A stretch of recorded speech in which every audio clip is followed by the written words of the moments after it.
need it. We need it, baby. We need it. Are we here? Are we live?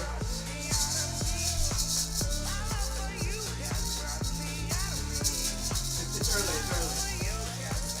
We are here. We are live. Let's go. Let's go, baby. We're back. Let's go, kid. New year.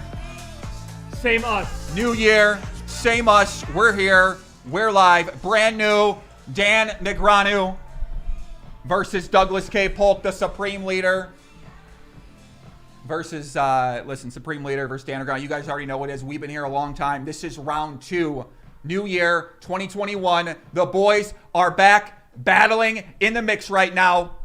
200 high stakes action. Hopefully our internet connection's working well today. We had to use the hotspot here on our phone. We've been battling in the streets. I've been battling on ACR this past weekend. 5-10 Zoom, 1-2 Zoom, 2-4 regular, 3-6 regular. Cooler in the fuck out of these people. Aces versus Kings. It's been a great time. Landon was in the street. Almost won a tournament yesterday at the Venetian. Fuck me, man. Unfortunate workout, but we're here, guys. We're live. Let's get after it. Let's go. 200-400. Dan Negreanu versus Doug Polk. They reset the match. Currently, results are 0-0 here, guys. So that's currently where we're sitting at right now. Even. The results today are going to be even. So, guys, let's watch some action. Let's see it. Who gets first blood? Daniel gets first blood. Let's go. Hopefully, I'm really hoping this internet today doesn't fuck with me today, guys, because right now it's not looking the best, but we're gonna see what happens here because we're using the hotspot because my Wi-Fi or my internet in my house for some reason decided not to work out. But whatever, man. Let's get into it, man. I see a lot of people in the chat. It's been a new year. I'll talk about what I did for the new year. We'll talk about what Landon did for the new year as well, too. We'll talk about what Doug Polk and Dan Negreanu did for the new year. And we'll come and talk to you guys out there, talk some poker, talk some life, talk some love, talk some goals for 2021 and beyond.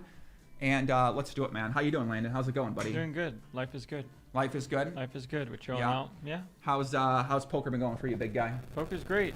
Poker's great. New year, new opportunity, same opportunity. Uh-huh. Year of getting the fuck after it. Exactly. Yeah, it's laggy right now, guys. We're going to try to get that fixed up here. And yeah, so let's get into action, guys. We got a couple 3-bet pots kind of brewing here. I've basically been studying poker for Nolan Hold'em every single day for the past month and a half since this challenge started. I've been playing 6-max, playing heads up, and my goal for 2021 is to win $1 million at PLO and Nolan Hold'em combined, maybe tournaments too, and mainly playing private games. Probably not all my own action too, but that's mainly the goal. So let's get into it. Right-hand side. Already got something brewing here, guys. Lock in, pay attention. Let's go. Get alert. Get after it. So we got a 3-bet pot pre-flop. Doug bet the flop. Bet's turn as well too. Daniel calls. River is a 5. Flush draw misses. 23K behind Landon. We might already see one of our first big pots of the session. Who is going to strike first blood? Let's go. Blood. Ace-4 versus set. Oh, he checks. That's not good. Oh. There's something wrong with the mic. Oh, the static is going on. Okay, let's move that. Sorry, guys. We're getting this set up over here, guys. Yeah, move your phone away from that thing. Away from the mic? Yeah. There we go. Cool. And he's all in. And he calls. And oh, why didn't he jam on him? Why did he saved him $600? What do you mean? So Daniel takes down that pot as we're getting this sound fixed up here. He didn't jam all in. What do you mean? Oh, he didn't jam all in that hand? No. Okay. He left Doug with like 654. He left him with like a big blind. So what you're telling me is round 2 that Daniel Negreanu is going to. See? Look. Okay. Yeah, I see what you're saying. He left him with 659. Why? Yeah. I don't know. Why do you do this? So the first big pot of the session goes to Dan Negreanu. Yeah. So we upped our bet on Doug Polk this round too. Who's so we? now me? We is you. Yeah. Me. So now I'm very, very much emotionally invested in this match, and I'm excited to see what happens here. So Dan Negreanu takes first blood. He's got the 5-4 spades, calls a 3-bet, flops a straight draw and a flush draw, turns the nuts. Right there. Yeah, I mean, that's listen, a PLO hand right there. that's a little unfair to be honest with you. Let's kind of pull up the replay here as well, guys. Let's get it going on. But yeah, I mean, anytime that you do a broadcast and then like you started and it's not working properly, you start to get a little stressed out. So let me get a little warmed up here. It's going to be laggy. So let's kind of see this down. We actually got a couple big pots brewing here. Let's pick it up here. Left-hand side, 12K in the middle. Right-hand side, 5.7K in the middle. Let's see what happens here. On the left, ace 8, 6, 3. 2 flush draws. Daniel's going to check it over to Doug. Doug Polk micro stakes, if you guys don't know. D-Negs, Daniel Negreanu. This is, they played 12.5K hands in November and December. Now they're starting up round 2 again. And Daniel takes that one down. Let's see what happens on the left-hand side. Check, check, turn. Backdoor flush gets there on the river. Stephanie Norman says, how is it even when Daniel's down $800,000? That's what we put it for the graphic today. It says round 2. And Daniel's going to take down the left-hand side. King 8 offsuit. Nice hand by him. We're going to go back to that big hand here, guys. Bottom right-hand corner. So Daniel calls the 3-bet with the 4-5 of spades. Flops say a monster. Does he ever raise here? Landon, with the 4-5 of spades, you ever raise with a combo draw, straight draw, and flush draw? It can't be the worst thing in the world. You just have too much equity anyways, but I'd mostly be calling. You must be calling. So are you very... it seems like in these kind of 3-bet pots, people might be raising a little bit too wide. Like the ranges for raising that most people might intuitively think aren't actually what it is, because most people would think that 4-5 spades, that'd be a hand that you would want to raise here with so much equity and with the fold equity. But it seems like hands like that play more as calls. Yeah. Why is that? Most of it has to be that you want to realize your draw, and then you're not. I mean, you do have some raises on this board. You're gonna raise some sets like 3s and 6s for sure. And then you're gonna have some strong top pair hands like an ace jack off that you just call pre, and they're mostly just gonna be mixed to where you can raise them, you can call. Like you can't really make a mistake. The only big mistake would actually just be folding. Right. So either option's gonna be fine. Right. Here. Yeah. Makes sense. Yeah. So he just turns the nuts. Turns Yahtzee. Doug bets again. Daniel just calls, obviously. Or not obviously, right? I guess some people might raise here as well, too. It's, but calling's pretty normal with here. a flush draw, it's you're not really worried about too many rivers. So you're less incentivized to raise. Because it's more likely that they have a bluff themselves or that they have a strong value hand that they're going to try to jam them. Like, they're going to value bet themselves on the river anyways with. Well, he does just call. River comes down to 5. It's an ugly river for Daniel a little bit. A little bit. Well, we got some burn here left-hand side. So Doug check calls pot size bet. King, queen, jack, 3, 2 clubs. Doug might have something like a 2 pair. Might have a made straight already, 9, 10, ace 10. Maybe he's got a king high flush draw with that top pair. So let's see if Daniel continues to put the aggression on here. We see Doug, when he makes those big bets in the turn, he usually follows it up with a massive bet on the river. We haven't seen Daniel overbet the river very often in this match. It's certainly not a regular play by him, but he does go with the overbet here, so he is switching up, and they both do have, in fact, the 9-10. Doug had a free roll. So Doug was slow playing the 9-10. He snap called. They chop it up there. So Doug calls the pot size bet on the turn with the straight and with the flush redraw. Daniel also has a straight, so Daniel had to be feeling pretty good about that situation as the energy starts to build up here, and he takes that down. So yeah, this hand, Daniel shove, Doug check calls, makes sense. Doug probably had what, jack plus? Yeah. Right, jack, I mean, yeah. Maybe ace jack, pocket kings, pocket aces, something like that. Right. And as you said, he saved Doug $659. Not sure why he did that. Doesn't really make too much sense. It's a new year, new discount. Whatever, man. I'm excited to be back, guys. Thanks, everybody, for tuning in, man. Appreciate it so much. Saw a lot of really great comments up in the chat before we got started that were showing a lot of love. Thank you, guys, man. It's good to be back. It's good to be here watching a little bit of high-stakes, heads-up Nolan Hold'em action. We got Kid Landon here, debatably one of the best 21-year-old poker players in America, in the world here. My name's Joe Ingram, aka Chicago Joey. We are watching Doug Polk, first day in Negreanu. So I can tell this graphic's going to be confusing people a little bit, so I might switch it up here. Basically, they played 12.5K hands already. This is going to be the second half of the hands. So Doug and Daniel been kind of feuding for a few years. Now it seems like they're not feuding as much, but in the first half of this match, Doug Polk dominated. He won about over $700,000 against Daniel. And but Daniel's been getting better as the match went on. He's been working at his game. He's been studying. He's been trying to get better. So let's see if he can put up a closer match this time around. What do you think, Landon? What do you kind of think about? We've seen the play evolve from Daniel where he was, I mean, we just kind of saw that, right? He's kind of picking up those pot-sized bets on turns, on later streets. He's playing overall more aggressive than we saw him play early on. So do you think that he has a chance to beat Doug in this second round? Yeah, for sure. I mean, heads-up variance there's a lot of variance in heads-up. So Doug probably thinks, even to himself, he probably has like a 70-30 chance of maybe winning or something along those lines. Like over the entire challenge, like 25,000 hands. So, yeah. I mean, sometimes it's just you don't really get hands in your just overall combos that you want to take aggressive lines with, but obviously there's a trend when it's over like 12,500 hands where there's a lot of passivity in spots where you probably in theory should be a little bit more aggressive. But I don't know. I just want to see some good poker. We're seeing what happens here. Look at this. He raises to 1K and raises to 960. There's two different raise sizes. Why do you think he does that? Just hits the button on one side and types it in the other side. Doesn't really make much sense. Right. That's why I'm confused. Yeah. Well, guys, I see everybody out there. Fred Withrow, David Capio, Moonlight Master, Nasty Nate, Giovanni. Are we counting this as day 1 or should we count this as day 23? What do you think? I think day 1. I think day 1. It's a new year, new start to this session here. They kind of already. It seems like they had bets on that first half, so I don't know if the new bets that people have carry over to the second match. So I made a separate bet. So I think that we can kind of call it fresh. Obviously, we know Daniel lost that first part. He's down $700,000. We could keep it up. We'll kind of decide. Maybe next time we'll kind of change it here.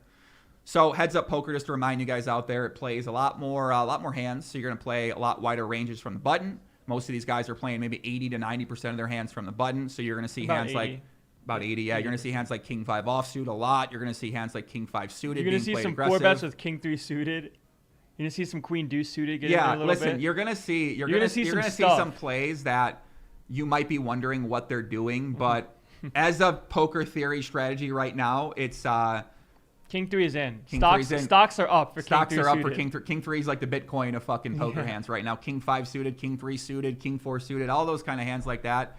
People love playing those aggressively. And as you can see, a lot of these guys are going to be doing this third pot continuation bet size. They're going to be raising to that 2.5 times big blind pre-flop, and they're going to be betting that 1/3 pot. And to me, it seems like the 3-bet pots that were champions are really made.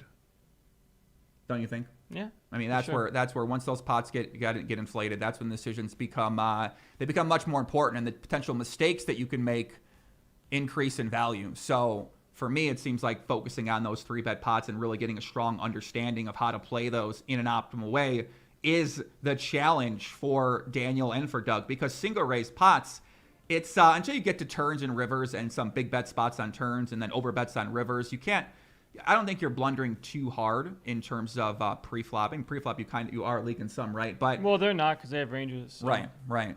At least they're not leaking pre-flop based on their ranges, sort of thing. Mm-hmm.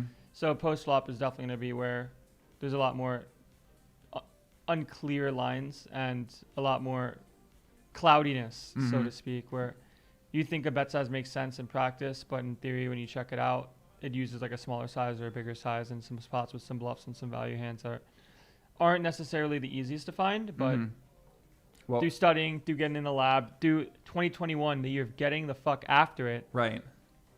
So right hand side, we see a check raise by Doug and check on that turn with that king. You think does he check raise this flop with just one pair? And is he doing that with like ace 4 maybe, turning that into a check raise bluff on this spot? Probably like a 4-5, 4-7, hands that block straights and also block sets. And the king turn is way better for Daniel's range, just because Doug's not really raising with much king X, as Daniel is calling a bet.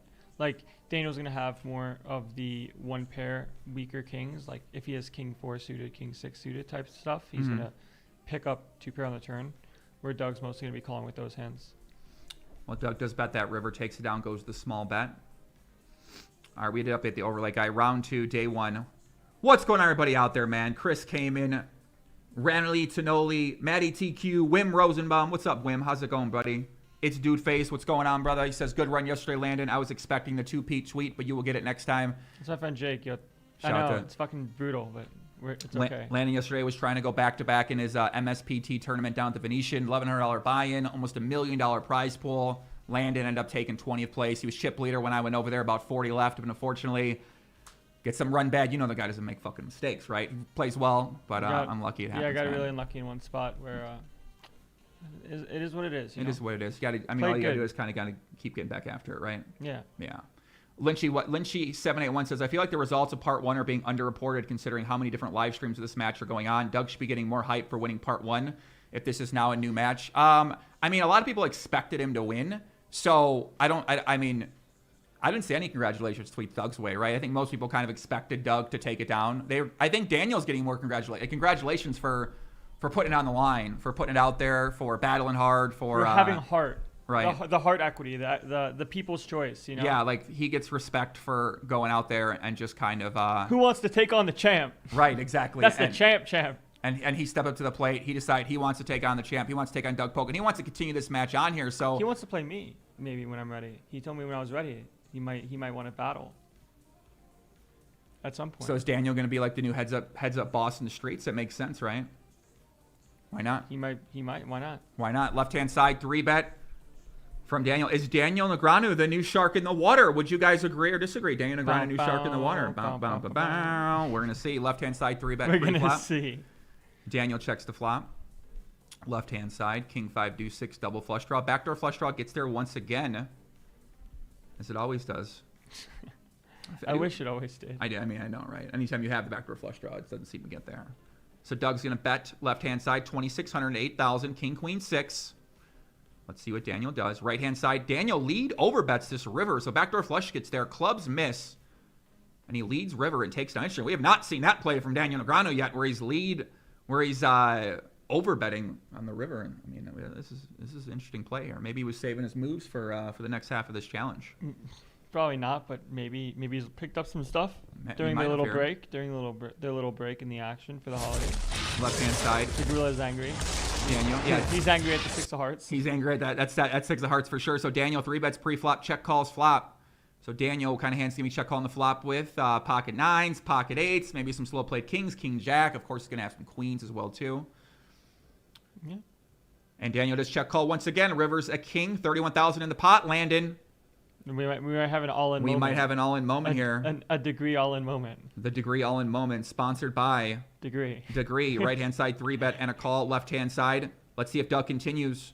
If he's got a king, he makes trip kings. If he has some bluffs, maybe he feels like he got to bluff 8-9 here as some of his worst hands. 8-9, Jack 10. 8-9, Jack 10. Those might be the bluffs we might expect to see Doug Polk show up here with. I sense the marbles coming in. I think so too. Doug does. Yeah. He shoves. Daniel doesn't snap call. That's a good sign for Doug Polk. Daniel might. Oh. And Daniel does lay it down. Nice pot goes Doug's way. Right-hand side. Another pot brewing here, boys. Lock in. Pay attention. There is some fire going on right now for sure. There is fire happening right now. Doug Polk's going to bet the turn. King 7-4, 2 hearts. Turn is a 4. If Daniel has all those gut shots, even some flush draws, he might consider laying it down here. If a 7, might consider laying it down, but he doesn't. He does call.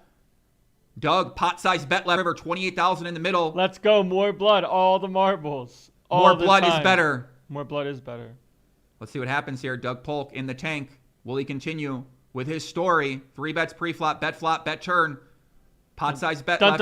He does. Done. Get snap call. Oh my God! No way! Oh no! Is this what it's gonna be? A set of 9s for Daniel Negreanu on the river makes the full house, and Doug has ace king. Doug has the top pair, top kicker in the 3-bet pot, and just like that, I think it's safe to say Daniel Negreanu has officially reached fire mode for round 2, as he has stacked Doug Polk twice already. Ay, Papi, what is happening here?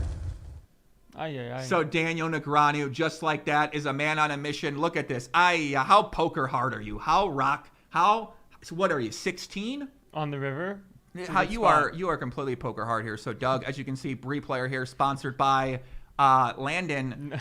So Doug bets with that ace king. Bets the turn. Daniel calls a pocket 9s. River comes down. Yeah, fucker. It's the 9, and as we're kind of lagging over here a little bit, let's pull it back. Come on, connection, get in here. Come on, lag. Papi. So just like that, Daniel Negreanu up about 2 buy-ins for the match so far. Officially hits fire mode here. As we're dealing with a little bit of this extreme heat mode. Papi. Doug Polk, what is happening here? Do you think World Series would have maybe done something? Maybe would have rigged it in Daniel Negreanu's favor or something like that for the second match? I'm gonna go with no. No, yeah, I don't think so either. But yeah, just like that. I mean, listen, gonna go guys. Straight no. We did not see Daniel running well in spots like that over the course of round 1. But round 2, he's coming in hot. But round 2, he's definitely coming in hot, man. He is he's already making some big hands, $135,000 on the right-hand side. So here we go. So let's see if Doug Polk can rebound here. Obviously, Daniel's got to be feeling really good now because we've seen him start off slow, run bad. Now he's running hot. Maybe that gives him extra confidence, extra momentum coming into this challenge. And obviously, you want to start off with a lead. We saw him start off last match with a lead when they did that live match. Oh, yeah. And I think we are going to see another live encounter between the Supreme Leader, Doug Polk, and Kid Poker, Daniel Negreanu on the Poker Go. Yeah, I think we're going to see something as well, too, yeah. Let me see some. Landon wants some smoke here, man. So just like that, Daniel Negreanu up about 2 buy-ins, guys. Pretty early, too. It's been pretty early in the match, man. 20 minutes, yeah. Yeah, I mean, maybe Daniel becomes an end boss after all this, right? What do you think? He might become better than you. It's true. That's true. Right-hand side, another 3-bet by Doug. Takes it down. Just go ahead. They're going to be 3-betting, guys. How often would you say the players are going to be 3-betting from the big blind, Landon? Probably about 21%, 22. 21%. So that's going to be a lot of hands. And some hands you're not always 3-betting. Some hands, maybe like a King 7 suited. Well, King 8 suited. I think they love these fucking 10-8 off. 10-8 off. Yeah. So you might be 3-betting some hands that you wouldn't normally think to be 3-betting some percentage of the time. So let's say 20% of the time you might 3-bet a hand like a 10-9 offsuit or 10-8 offsuit. So basically, kind of how poker's changed for some people out there is that you don't always do one thing with certain hands. So some hands might be you do something 100% of the time, but other times you'll make different. Sometimes you'll bet, raise, and fold with the same exact hand in some situations. So it's quite interesting how the strategy, how the no home strategy is evolving right now, guys. It's very fascinating. I'm studying a lot. I'm gonna start making some content on my study. And I'm going to play Landon and beat the shit out of him at some heads of Nolan Holmes. So, or, you know, I mean, he's a tough guy. He takes you in the deep water. The kid knows how to put the pressure on you for sure. The kid, man. How's your New Year's, buddy? How'd it do? It was good. It was good? What did I do? Yeah? What did I do? Oh, yeah, I played that 2200 at Bally's had a 2200. It was like a small tournament kind of thing. Yeah. Ended up not You were going too grinding well. a tournament on New Year's Eve? Why not? Yeah, I was. Yeah. Yeah, Why not? I was. Yeah. Why not? I love it. I love it. What else were we going to do? I had a great New Year's Eve. I hung out with some friends. We had a nice party. A small gathering, Yeah, right? but you better Intimate gathering of people that we all knew. And then y'all took a test before? Yeah. Of course. Okay, so listen. So this one guy we're friends with, shop right-hand side. Doug does not bet the river for value there with that straight. It's hard to get called by worse. What is he, at Mexico there? He does. Yeah, it looks like Mexico. Yeah, he's got Mexico, it looks like. Yeah, it looks like he's got Mexico here. So he's got ace deuce, obviously loses to any 6, loses any 6-7. Does not decide a value bet there. Interesting. So he gets check raised. Does he not maybe think value bet this river? Well, it's tough to get called by worse. You might not get called. Do you think Daniel's going to bet that turn with like a 4-5, maybe a set of 4, something of that nature? Yeah. Yeah. You have to have those in your range because when the board does pair. Another overbet by Daniel, buddy. I mean, this is This is intriguing to you. This is intriguing to me. Yeah, I mean, the guy's coming out with some new spice in his game here. I'm liking this a lot. But yeah, basically, there's this one guy who we're friends with. His DJ name is OK. OK. 4-bet alert, right hand side, lock in, pay attention. Takes it down, but his name's OK, his DJ name, and this guy is the sickest fucking DJ I've ever seen in my life. I've never seen a performer up close like this, and yeah, I cannot wait till events happen up. Vaccines are getting out there. Who knows what's gonna happen? All this kind of stuff. But yeah, it was a great time hanging out with good friends, and it's a lot of fun, man. Really enjoyed it. So glad to hear it. Hope you guys enjoy your New Year's. I know some of you guys are in lockdown. I know some of you guys are out there with your family, with your friends. Some people are. Can that be like our giveaway question? Like, what did you do for your New Year's? Maybe, yeah, if you want to, yeah. Why not? Yeah. N2 Deep LA. What do you say? No. What do you say? No. What did he say? I don't know. Let me see what he said. Bet, raise, or full. I don't even know what he said. I don't know. Okay. Don't know. Back to the action here. Don't know. 70s. Don't know. 3, Oh, he's 5. saying I should have invited him for New Year's and that. Yeah. Oh. I see what you're saying. Yeah, I don't know the etiquette in some of these small parties, right? You know, you have like 6 people there. How many people do you bring? Do you bring everybody you know? I don't know. Do you invite everyone? Do you invite? I can't invite you. You can get 2 out of line. It's an out of line place. It ain't it ain't a 21-year-old inline kind of kid place. I don't want to go to parties anyways. I'll be okay. I know, right? I don't go anywhere. I don't have to deal with all this stuff. I know. You don't go to parties. You don't want to deal with dancing and singing and partying and. At least not in that setting, no. Not yet. But Catch Jam Stream and. Catch Jam Stream's definitely in. Catch Jam Stream and. I love it, man. Shout out to N2 Deep LA. What's happening, man? Right hand side 3-bet by Doug. Takes it down left hand side. Daniel going to lead 1/3 on this river. Backdoor straight comes in. As it always does. Yeah, I wish there was more of the fucking idiot set in the Nolan Hold'em. So in PLO, we have a term called, wow, nice value bet there by Daniel with that top pair 6 kicker. But bam. In PLO, we have something called the fucking idiot set. Basically, it's bottom set. And why it's called the blank and idiot set is that because when you end up getting a lot of money in, you end up feeling like a fucking idiot. And because you never really get a lot of money in good with bottom set. So unless it's unless it's 4-bet pot. There's some exceptions, right? But when you're in a single race pot and you get all in, you pray they have top two. They end up having middle set. They end up having top set. They end up having these massive redraws, and you just feel like an idiot. So we don't see that as much in Hold'em, but I feel like we need some more nicknames for some of these hands. So we're going to kind of develop these as time goes on. It's way too hard to like get cooled off like set over set. Like you kind of I mean, especially in heads up, you might see that in full ring, right? Right. Where something like that maybe happens. Yeah, in full ring, it's a little bit different depending on like how deep you are, especially in live poker. When like you're playing like some live poker stuff and you play against a guy that literally never raised pre-flop in their life, but then they start funneling money in, they probably just have a good hand. That makes sense, right? I mean, that's like you probably need middle set plus and pray they have bottom set. Well, that's like when you guys think about what are the difference between good players, bad players, and sort of like how do you exploit people's weaknesses. And one common thing you might see from players who are not as good is that they're very unbalanced on later streets. And that's what makes them very easy to play against, because once you start to understand balance yourself and understand, okay, these are the bluffs I want to have, these are the value hands I have, and you start to see patterns stand out really quickly. And a lot of weaker players, they're just very unbalanced in that they become transparent when they make these big bets, and you pick things up over time as you start to play with them. And that's a skill that you can pick up as a poker player, is that, okay, well, who is just not bluffing me enough? And then how am I going to take that information and use that for my game? And that's just like a very common sort of like, I'd say like level 1 thing you learn when you start to become a winning player. And whereas like a weaker player is just going to call a big bet on the river and because they think they have to call, when in reality they don't necessarily have to call against that certain player. And that would be the idea of poker, right? Yeah, I mean, I guess like that's how it works. Level 1 is like understanding how much your hand is worth in relation to who you're playing against, and just like overall like relative value of your hand. Where it's like, yeah, you have like top pair, top kicker seems like a good hand, but if someone like puts in 500 big blinds against you at your local 1-2 game, they probably have that beat, so you're probably not beating much. Right. And they're probably not bluffing either. Exactly. So you're definitely 100% in trouble. Right. Yeah. I mean that's something that and it's and when you play a lot, you start to that kind of comes obvious. But for a lot of players out there, they might not never learn that. They might be confused, like, God, they always have it. I run so bad. How am I losing so much money with these great hands? Right. But like they're coolers, but they're not. They're coolers, but they're not. In their mind, they couldn't get away, but in reality, you can get away from those hands, and that's what separates tiers of players. Is those type of players are able to get away from value hands like that, where other players just pay it off, and they pay it off continuously against these kind of players. Right. Like getting raised is the first sign of red flag of Pain Town. You know, like you get raised at your local 1-2 game. You don't start thinking about what bluffs they have. You start thinking about what their value hands are and if you can beat them. Yeah. And you probably can't. Most likely not. Right. If you're even thinking about it. You have like a top pair. No shot. Yeah. No shot. Yeah, it happens, man. It's kind of how it's a fun game, this Hold'em game. I've been loving Popman. I've been loving Hold'em lately, playing a lot of poker, deep in the study lab, working out a lot, trying to be healthy. I gotta get in the workout though. Yeah, you gotta get some workout in too yourself.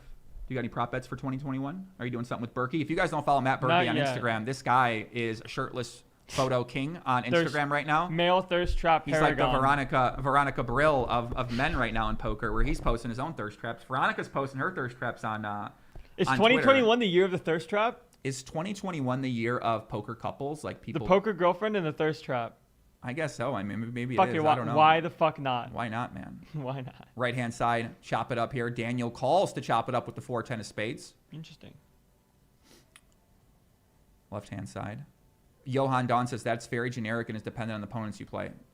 No shit, buddy. That's why we said level 1, right? Level 1 explanation. Of course, if you want to get deeper into the explanations, you can. But a lot of players don't understand that concept right there too. So I think that we just assume once we understand something that everyone understands that. But a lot of players out there they don't know those things, or they might have forgot those things. They need reminders of those things.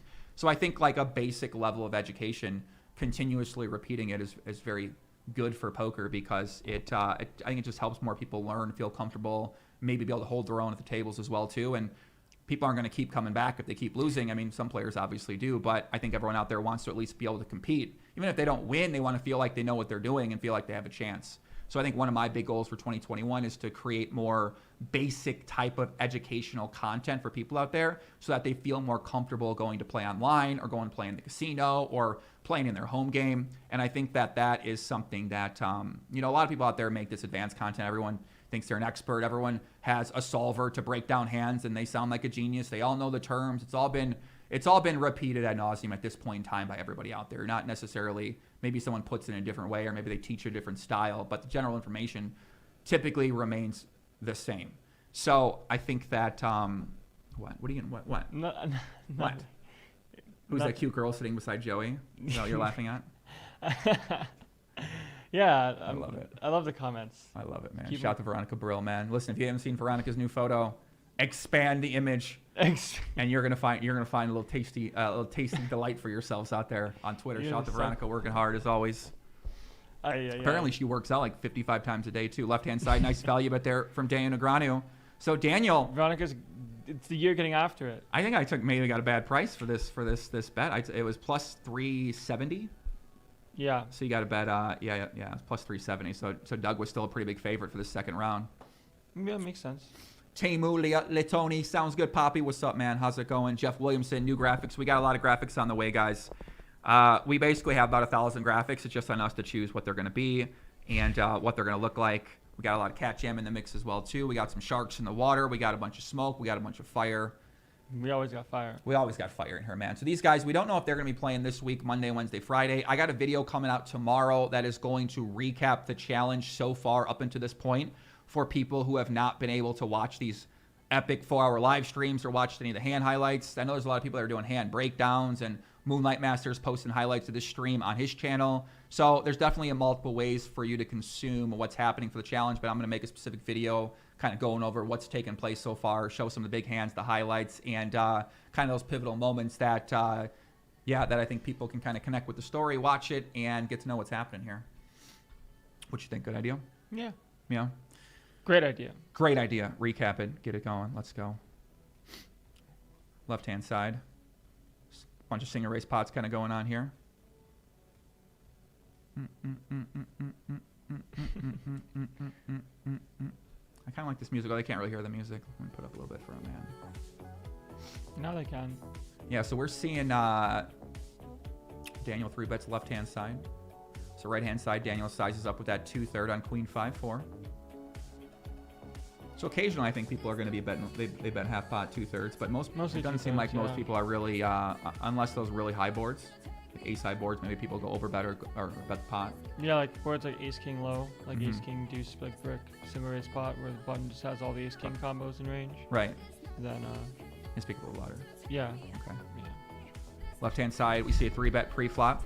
Daniel bets the flop, gets called. Right hand side, Daniel goes half pot on the queen. Queen 5-4, checks to Daniel. He bets half pot. See what Doug does. Doug does check call. Doug could have him slow played queens, maybe like a queen 6. Maybe 3 bets queen 6 pre-flop, queen 8 pre-flop, ace 5. So Daniel gets a nice value bet there on the turn with pocket 6s. Chooses not to bet the river for value. Left hand side, 3-bet pre-flop by Daniel. Bet the flop, checks the turn once the straight completes.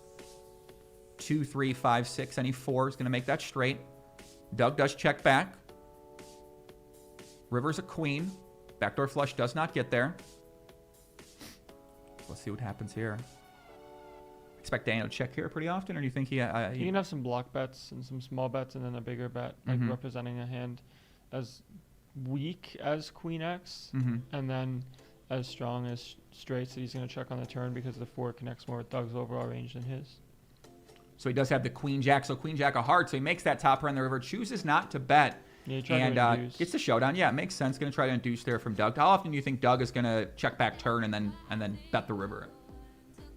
It's tough on a queen because Doug doesn't have that many like floats, so to speak. But he's going to be like bluffing pretty according to like what he thinks is correct, which is probably a decent amount of the time, because it's pretty unlikely that Daniel's hand is that strong when he takes that line of check turn check river. So you think what is he trying to bluff, like a think deuce? He's capped. Like a deuce or a 3, like ace deuce, ace 3, or maybe like he probably wouldn't bluff pairs. Right. So what would he be bluffing? So he'd probably be bluffing with like hands that he has that want to see what the river is, but don't necessarily want to get raised off their equity, and just out of some weird world where Daniel somehow finds a raise on the turn, which is really hard because Daniel doesn't have that many 4x. But he can have some like cards under the queen, like Jack 10. Jack 10. Type of that he would check back turn with and then bet the river. Yeah. Yeah, makes sense. Okay. Who we got? Christian Corrales Lee says, great, glad to have the stream back with both you guys. Best start to my birthday. Very happy birthday out there, Christian. Much love for you, man. How old are you, my friend? What's your age right now? How old are you? What did you turn? Landon, when's your birthday? When do you turn 22? April. April, huh? We gonna do something. We gonna do something for your birthday? The samba'd up a little bit. Are we? Yeah. Are we? Are we? We might. Mitch says Landon has the most dreamy haircut for the 70s. You do have a phenomenal head of hair right now, Poppy. Let's not go too far, but okay. All right, I can't handle anymore. Mike, listen, man. Mike, can we leave Mike Postle in 2020? For fuck's sakes, guys, listen. He's out. If Mike I never Postle's have to not hear in. this He's fucking out. guy's name again. We'll fight him. If I never have to hear it, listen, I have an open challenge to Mike Postle. We fight to the death in a cage naked in Thailand. So that is standing offer to Mike Postle forever. And we just do that out of pure sport, pure love of just fighting. Me and Mike. No, I'm kidding. I mean, out of sport. I'd do it. I mean, listen, I don't know. But we don't know where the guy is, right? The guy's MIA missing. It is what it is, man. Let's leave this fucking guy in 2020, okay? The Crotch Ripper, Mr. Crotch Man, Crotch Stereoptimal, CTO, hashtag Carl. Carl. Let's leave the fucking guy behind Mike Postle, Vato, okay? Yeah. Let's get this guy. Okay, we got it, man. Listen, Big pot energy. GTO. Great times only. BPE. BPO. Bye Postle. Okay? Seriously, man. That's this guy not out of even here. That's BP. BP, whatever. Stephen Bays with the $4.99 donation. Thank you very much, Stephen. Much love, my brother. Nice to see you, man. Hope things are going well with you, dude. Thank you very much, donation. Left-hand side, a big raise. The donation horn, thank you. Left-hand side, big raise by Daniel. What the hell does he have here, guys? So Doug overbets river. Daniel makes a massive raise. What the hell's going on here, Landon? Single raise pot. Check down to the river. Doug bets 2x pot and gets a raise. So as Daniel says, he got a set of threes, I'm assuming, right? Something like that. Maybe like a king 3. King 3. You guys got king 3? He might have king 3. Landon didn't get some sleep last night.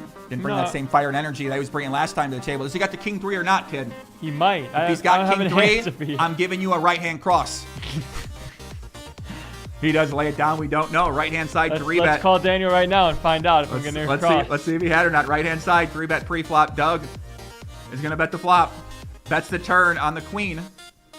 And Daniel lays it down. Nice hand there. Boom. So Daniel Negreanu currently in the lead for the match so far. Is up about 2 buy-ins. Saves about $80,000. This is round 2, day 1. They're playing 12.5 thousand hands. So it's going to be a long match. It's going to be fun. There's going to be a lot of great hands. It's going to be a lot of great moments. There's going to be some great effects. There's going to be rocket ships. There's going to be fires. There's going to be explosions. There's going to be life, love, and happiness. It's all going to be. There's going to be pain. There's going to be sadness. There is going to be pain and sadness. Can you imagine if Doug Polk loses this? How do you think he's going to feel? Probably just want to play more, and Daniel will probably agree. Right. It's probably exactly what's going to happen, actually. You think that if Daniel wins, he'll play more? Yeah, for sure. So you think like if Daniel wins, then Doug will want to play more and Daniel want to play more. So they're just going to keep playing forever or what? Maybe it just becomes a new thing. It's the weekly Doug Daniel. They just play showdown. forever. The weekly showdown. They might, yeah. Why not? What do you got planned for this January, buddy? What kind of your poker goals, man? How are you thinking about this? So you just kind of keep working at your game, keep studying hard. You got your friend group that you're studying with as well. You're going to keep playing tournaments on live, play online cash games you've been playing. You sent me a sick hand last night from 50-100. What was it? 25-50 or 50-100? It was 25-50, but it was deep, so I played like 10K effective. Yeah, so you won a pretty big pot there. And all right, these guys in the chat are like freaking out about this whole even thing. So I will. let me try to fix this, guys. How the fuck are they even? Doug. Well, how are they even, Joey? Well, they're even because they restarted. Doug. I understand. Won 700,000 round 1. All right, we'll fix this up a little bit so people stop freaking out, having panic attacks like they're talking politics on Twitter. It literally says round 2 on it. I know, it says round 2 and people are, it is what it is. You know what I'm saying? I don't teach much critical thinking out there these days and reading comprehension. It's fine. People are on their phones all day scrolling through memes. As they should be. They want someone else to tell them the answer. They don't want to find the answer and do their own detective research. I understand that. I get it. Left-hand side bet by Daniel on the river. Looks like it was checked down to the river and 3-bet pot. So Daniel representing a jack here. Might have some kings. Do you value bets a king there? Maybe like king 8 or king 7 or something like that? Maybe, but it seems a little thin, right? Because you have to get called by something that's effectively worse in order to make like a successful value bet. You have to get called by worse more than half the time. Mm-hmm. So it's tough when you tough. It's tough for the sides it chose, yeah. Man, I'm ready to fire some machine guns here, guys. We got our effects lined up here. I got too many effects actually in here right now, so we're gonna have to. I mean, listen, we still got the Gorilla Gaming out there. We got the fire when fire mode's actually hit right now. Maybe turn the fire on for a little bit. Try to manifest some big putt energy right here. Nice little campfire vibe going. Bill Perkins, I know Bill Perkins talking to Bill Perkins about maybe getting some sponsorship. Die with Zero, maybe hopping on as potentially official sponsor of the Negreanu vs. Doug Polk Heads Up Challenge. You guys know Die with Zero out there. Make the most out of your time while you're young, instead of waiting till you're old, working very hard. Yeah, Die with Zero. Listen, man. Die with memories, not money. Can't argue with that, man. I like it.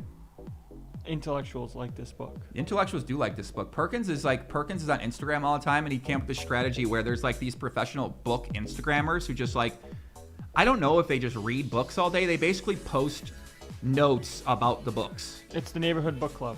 No, it's not. It's like they're book influencers. You know how like some people on poker are like poker influencers, like the streamers. There's Spraggy, there's Lex, there's those people like that. These guys are book influencers where they just promote books. Wow. So Perkins apparently has a relationship with every single book content creator on Instagram, and they are loving Die with Zero. So I don't know what their business model is. Maybe they're making money from affiliate. Maybe they're getting paid. Fuck me. Maybe we need to become book influencers. Just what we want. Hey, will you pay me to promote a book? Will you pay me, hey. pay me to promote a book? I mean, listen, business these days, man, it's rocking out there. A lot of ways to make money for yourself online these days, especially once you get an audience. Left-hand side, another 3-bet here from Doug Polk. Stephen Bays, $4.99. Call up my bros agent, Stephen Bays. Thank you for the donation, buddy. Much love, man. Appreciate you very much, Stephen. Shout out to Stephen. He's working hard down there in Texas. He's always super nice on Twitter, man. Appreciate the conversation with you. We also got Fred Withrow with the €5 donation. Thank you, Fred. Thank you, Fred. Thank you, buddy. It's good to be back. See, look, we're influencers right now. We're poker influencers. I mean, basically we are. We're kind of watching. We're learning. We're seeing what happens. Left-hand side, 3-bet by Doug. C-bets to 997 board. $3,300. Let's see how Daniel's going to react. Let's see what he does. He's tanking right now. He does call. Here we go. 9975 board. I think if Daniel finds a win in this pot, his fans have to come out. His coffin dancer fans. The coffin dance might come out here if Daniel can figure this one out. Expect Doug to check here. Well, he does not. He bets 1/3. Fuck me.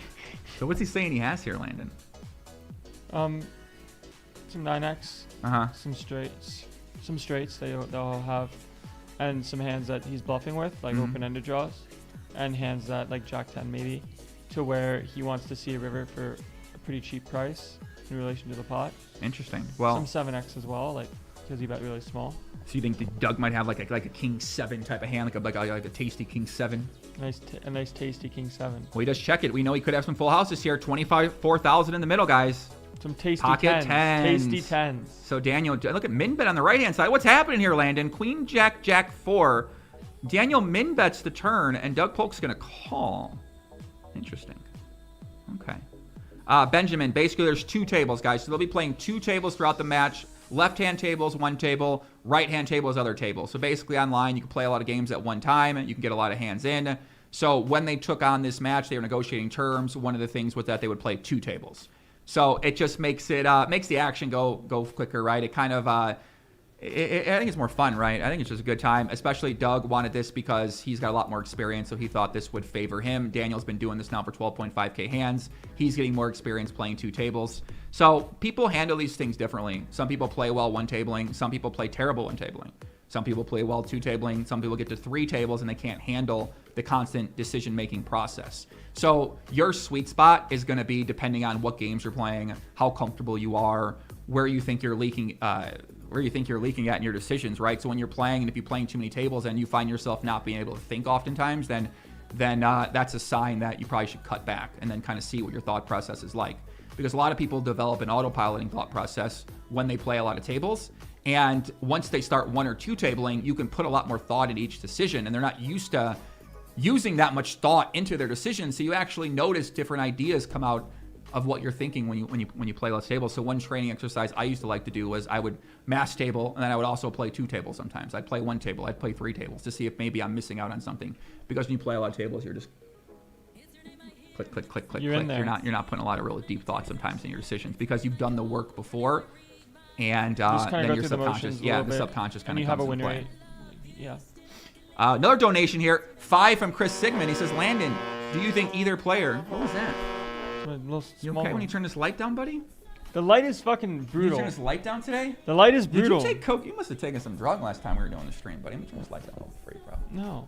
Turn this light down for you, kid. Chris Sigmund donation. Landon, do you think either player is trying to exploit the other, or are both players trying to build as close to an unexploitable style as possible? What do you think, Big Dog? Yeah, they're not really. I don't think they're really trying to exploit each other. I think there's some spots where one of them might think the other is like under bluffing a specific spot or things of that nature. And at the end of the day, they're both studying using solves, so they're getting their ideas from the unexploitable side of the game tree, like using Pio and whatever else is available to them. Right hand side, we see a check raise on the ace-9 deuce. Can it be check raise bluffing those like 4 or 5 of hearts type hands, right? Like hands with backdoor hearts here as their main bluffs, right? There's nothing like a 4 or 5, Exactly. or like a 4 or 5 with a diamond. Like 4 or 5, 1 diamond? Yeah. Interesting. Okay. So Doug bets the turn. Daniel calls. Small bet. Daniel could have flush draws. Do you think Doug's check raising many flush draws here? Yeah, Doug definitely has some flush draws that he does check raise. Mm-hmm. And he also has the small gutters, and he goes for the big bet. He's basically repping the straight. 2 pair, sets, deuces. So Daniel lays it down quickly. So you think that he's going to be check raising those bottom, like that set of deuces. If he doesn't 3-bet that pre-flop. 3-bets 9s pre-flop. 3-bets aces pre-flop. Right, so it's only set in range. Right. That spot is going to be deuces. Yeah, I mean, it's really hard to have a strong hand when you don't 3-bet pre-flop on ace-9 deuce because you're 3-betting your ace-9 suited pre-flop. Sometimes maybe ace-9 offsuit, or you 3-betting that hand pre-flop at a... I think it's in there a little bit. Little bit, kind of mix it in sometimes. Yeah. Yeah, so I mean, when you do check raise there, your opponent could come over the top and put a lot of aggression on you, but that doesn't seem to be the way it plays. Seems to be the way it plays is that you get check raised there and you're often just calling as the pre-flop raiser versus re-raising them in that situation. The problem with re-raising is your range is so narrow and they don't have to continue that wide anymore. Like they're going to continue with the obvious hands like flush draws and stuff, but you could just be dead. Like if he has a set, you're like getting in all the money on that board with like a 1-pair hand isn't really the greatest thing to do. So you're not gonna raise the ace king. The stack of pots too deep behind to where you like equity isn't necessarily defined because you have flush draws. So if they have a flush draw, they're gonna continue. It's not like there's the river card got dealt and there's extra cards to come because you have to be scared of if they just have a combo draw and then you're getting all the money in as a dog versus just seeing what the turn is like and then capitalizing on equity. Interesting. Very interesting. So does that mean that, so if you think someone's check raising you a little bit too wide on ace-9, I mean, you're not going to find many players that are probably doing that, ace-9 deuce with a flush draw, but when you do, and we do kind of have a spot here, left-hand side, we'll pick that back up. So it's a 3-bet pot pre-flop, guys. Lock in. Doug Polk check raises the king 9-10, all clubs here. So Doug is saying he has a flush here? I mean, I don't you got the Not Doug, really. the Doug D-O double the G Doug, dog. the Doug D-O dog, the Doug Polk dog shit special. The Doug Dimmadome dog special. He shows up with the dog, man. He's got a lot of dogs here. Here we go, guys. King 9-10. The dogs are barking. The dogs are barking as the big pot alert. The gorilla is ravaging. The big pot alert is officially in play. In play here. So Doug check raises, checks that turn. We know what's happening there, Supreme Leader. We know what's going on here. Daniel's seeing through that. Maybe. We know what he's got. Let's see what Daniel, how he's going to handle this one. He might go with the small bet, like quarter pot. 4 5,000? Yeah. Let's see what happens here. Check to Daniel. He's playing a lot slower today. I like that. Mixing up his timing. Does check back. River's a king. King 9. King 10 may make a full house. Daniel could have that. I don't know if Doug's check raising king 10. He certainly could. Maybe he's got a set of kings, set of 10, something like that.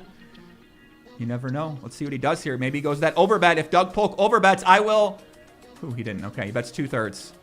He would have hit me with the right cross. I would have hit. No, I'm not hitting you with the right cross. I would have boxed the boxing bag behind you. He calls 3-4 clubs. Ay, ay, ay, papi. Ay, ay, ay. He had it. So Doug Polk, what a tricky fucking hand that is. I mean, it's a spicy guy right there. Let's see this hand, guys. That's a really. I mean, this is a real fancy line here. Spice ball. This is the definition. So Doug Polk 3-bets to 3-4 clubs. Check raises small with the flush.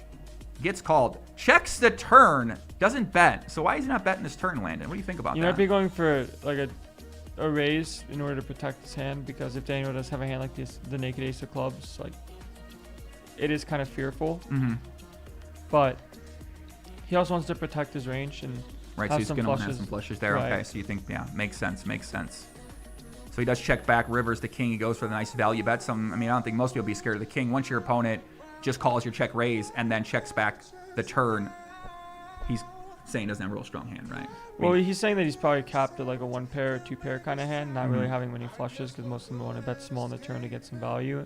And also protect from some board pairing rivers if Doug does like raise a hand like a set on the flop, which isn't going to happen very much, but it could. He might get he might mix it in once in a while. Maybe like a set of 9s, set of 10s, set of king. Maybe a set of 9s, something that doesn't block like a king queen with one club type hand, something like that. Or like a jack 10 with a club. Jack 10 with a club. Yeah, that makes sense. Yeah. King 10, just 2-pair. Yeah. So most of his flushes, like his hands, is gonna want to bet kind of smallish, but also check to protect, and then maybe like spring the trap on the turn if Daniel does fire out a small bet, because Doug's never folding this hand. Obviously, 100 big blinds deep, he's just gonna go broke. Right. If you got it, you got it, mate. We know the motto. You make a flush in a 3-bet pot, 100 big blinds deep, heads up, you just lose it all. So. Or you win it all. So no 3-bet. Why is it so somber? Why do you always lose when you make a flush in a 3-bet pot? Came out of nowhere. Where'd that rocket come from? John Otis says, had to crap on the GG stream and tried to recruit them here. You're way better. Actually cover the hands with humor. I don't know what the GG stream's up to, but I know my guys over there are working hard. A lot of people are working hard to stream this. And listen, everyone's trying their best, guys. They're going out there. When I come here, I'm trying to, like, you guys tune in to watch me. You could be anywhere in the world. So I try to have a good time here. I'm trying to put on a good show for you guys. We got effects. We got Landon. We got strategy. We got humor. We got some thoughts on the world. We got some drink your water, right? Live optimal strategies for your life in terms of LTO, life theory optimal. Life theory optimal, exactly. Drink your water, get your movement in, get your conversations in, find people that stimulate your mind. Conversations in. Work at your game, work at whatever you're working at. Get after what you want to get better at it. Get after what you want to get after. Exactly, right. That's basically it. Whatever you want to get better at, work at and get better at it. Be consistent. Put the effort in, take action. Year 2021, the year of 2021, you came to fuck it up. Get after it. Exactly. Plato Poker with the $4.99 donation. Thank you, Plato. Much love, buddy. Thank you very much for the donation. He asks a question. He says, nice turn you on yesterday, Landon. Joey, thank you. Have you ever played Big O? Thoughts about the game? I played Big O a few times at the Win, and I hated it so much. I don't really like the chop pot games. It's hard to get unstuck in a chop pot game. So I would just, if I'm going to go play, I would rather just play PLO versus Big O. Like, there would be no circumstance where I'd ever... Nolan Holm had on making his first debut at 2021 at GTO headquarters here in Las Vegas. I like that. Looking good on you, kid. Ba-bam. Ba-bam, Poppy. Ba-bam. But yeah, I think for me, I would never openly choose to play a Big O game unless there was like someone who couldn't see.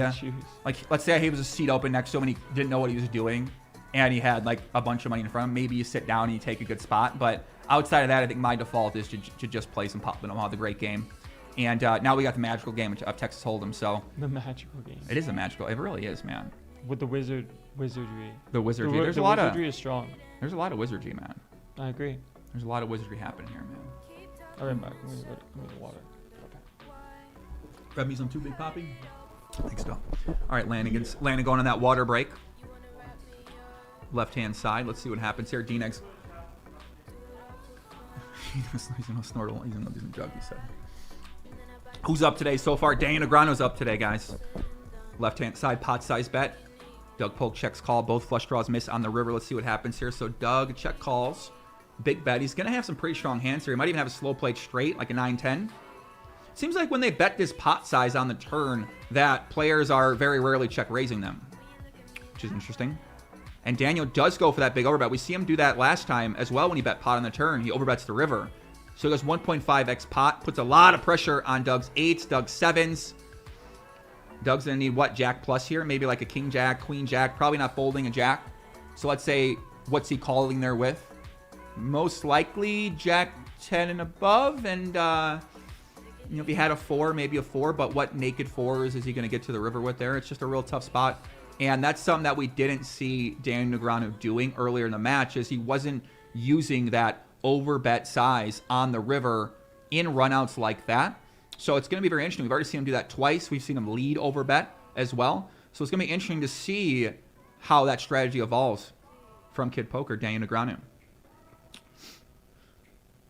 So left-hand side, Daniel's going to lead. Once check back, queen 8, 6 deuce, 2 flush draws once again.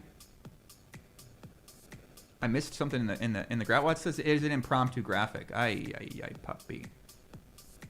Listen, I'm going to take a sponsorship deal with Poker Bros so that way I can afford to pay someone to... Well, I guess I could do that now anyway. What am I talking about? There you go. Pay someone to do the overlay for me while I'm here watching the action for you guys. I mean, it can't be that much money. How much do you think it would be to pay someone to do the overlay for me while I'm streaming? I don't know how that works. What do you charge those guys? $100,000? What's the going rate for that? Left-hand side 3-bet from Doug once again. Very aggressive match so far. The boys are coming to battle here today, guys.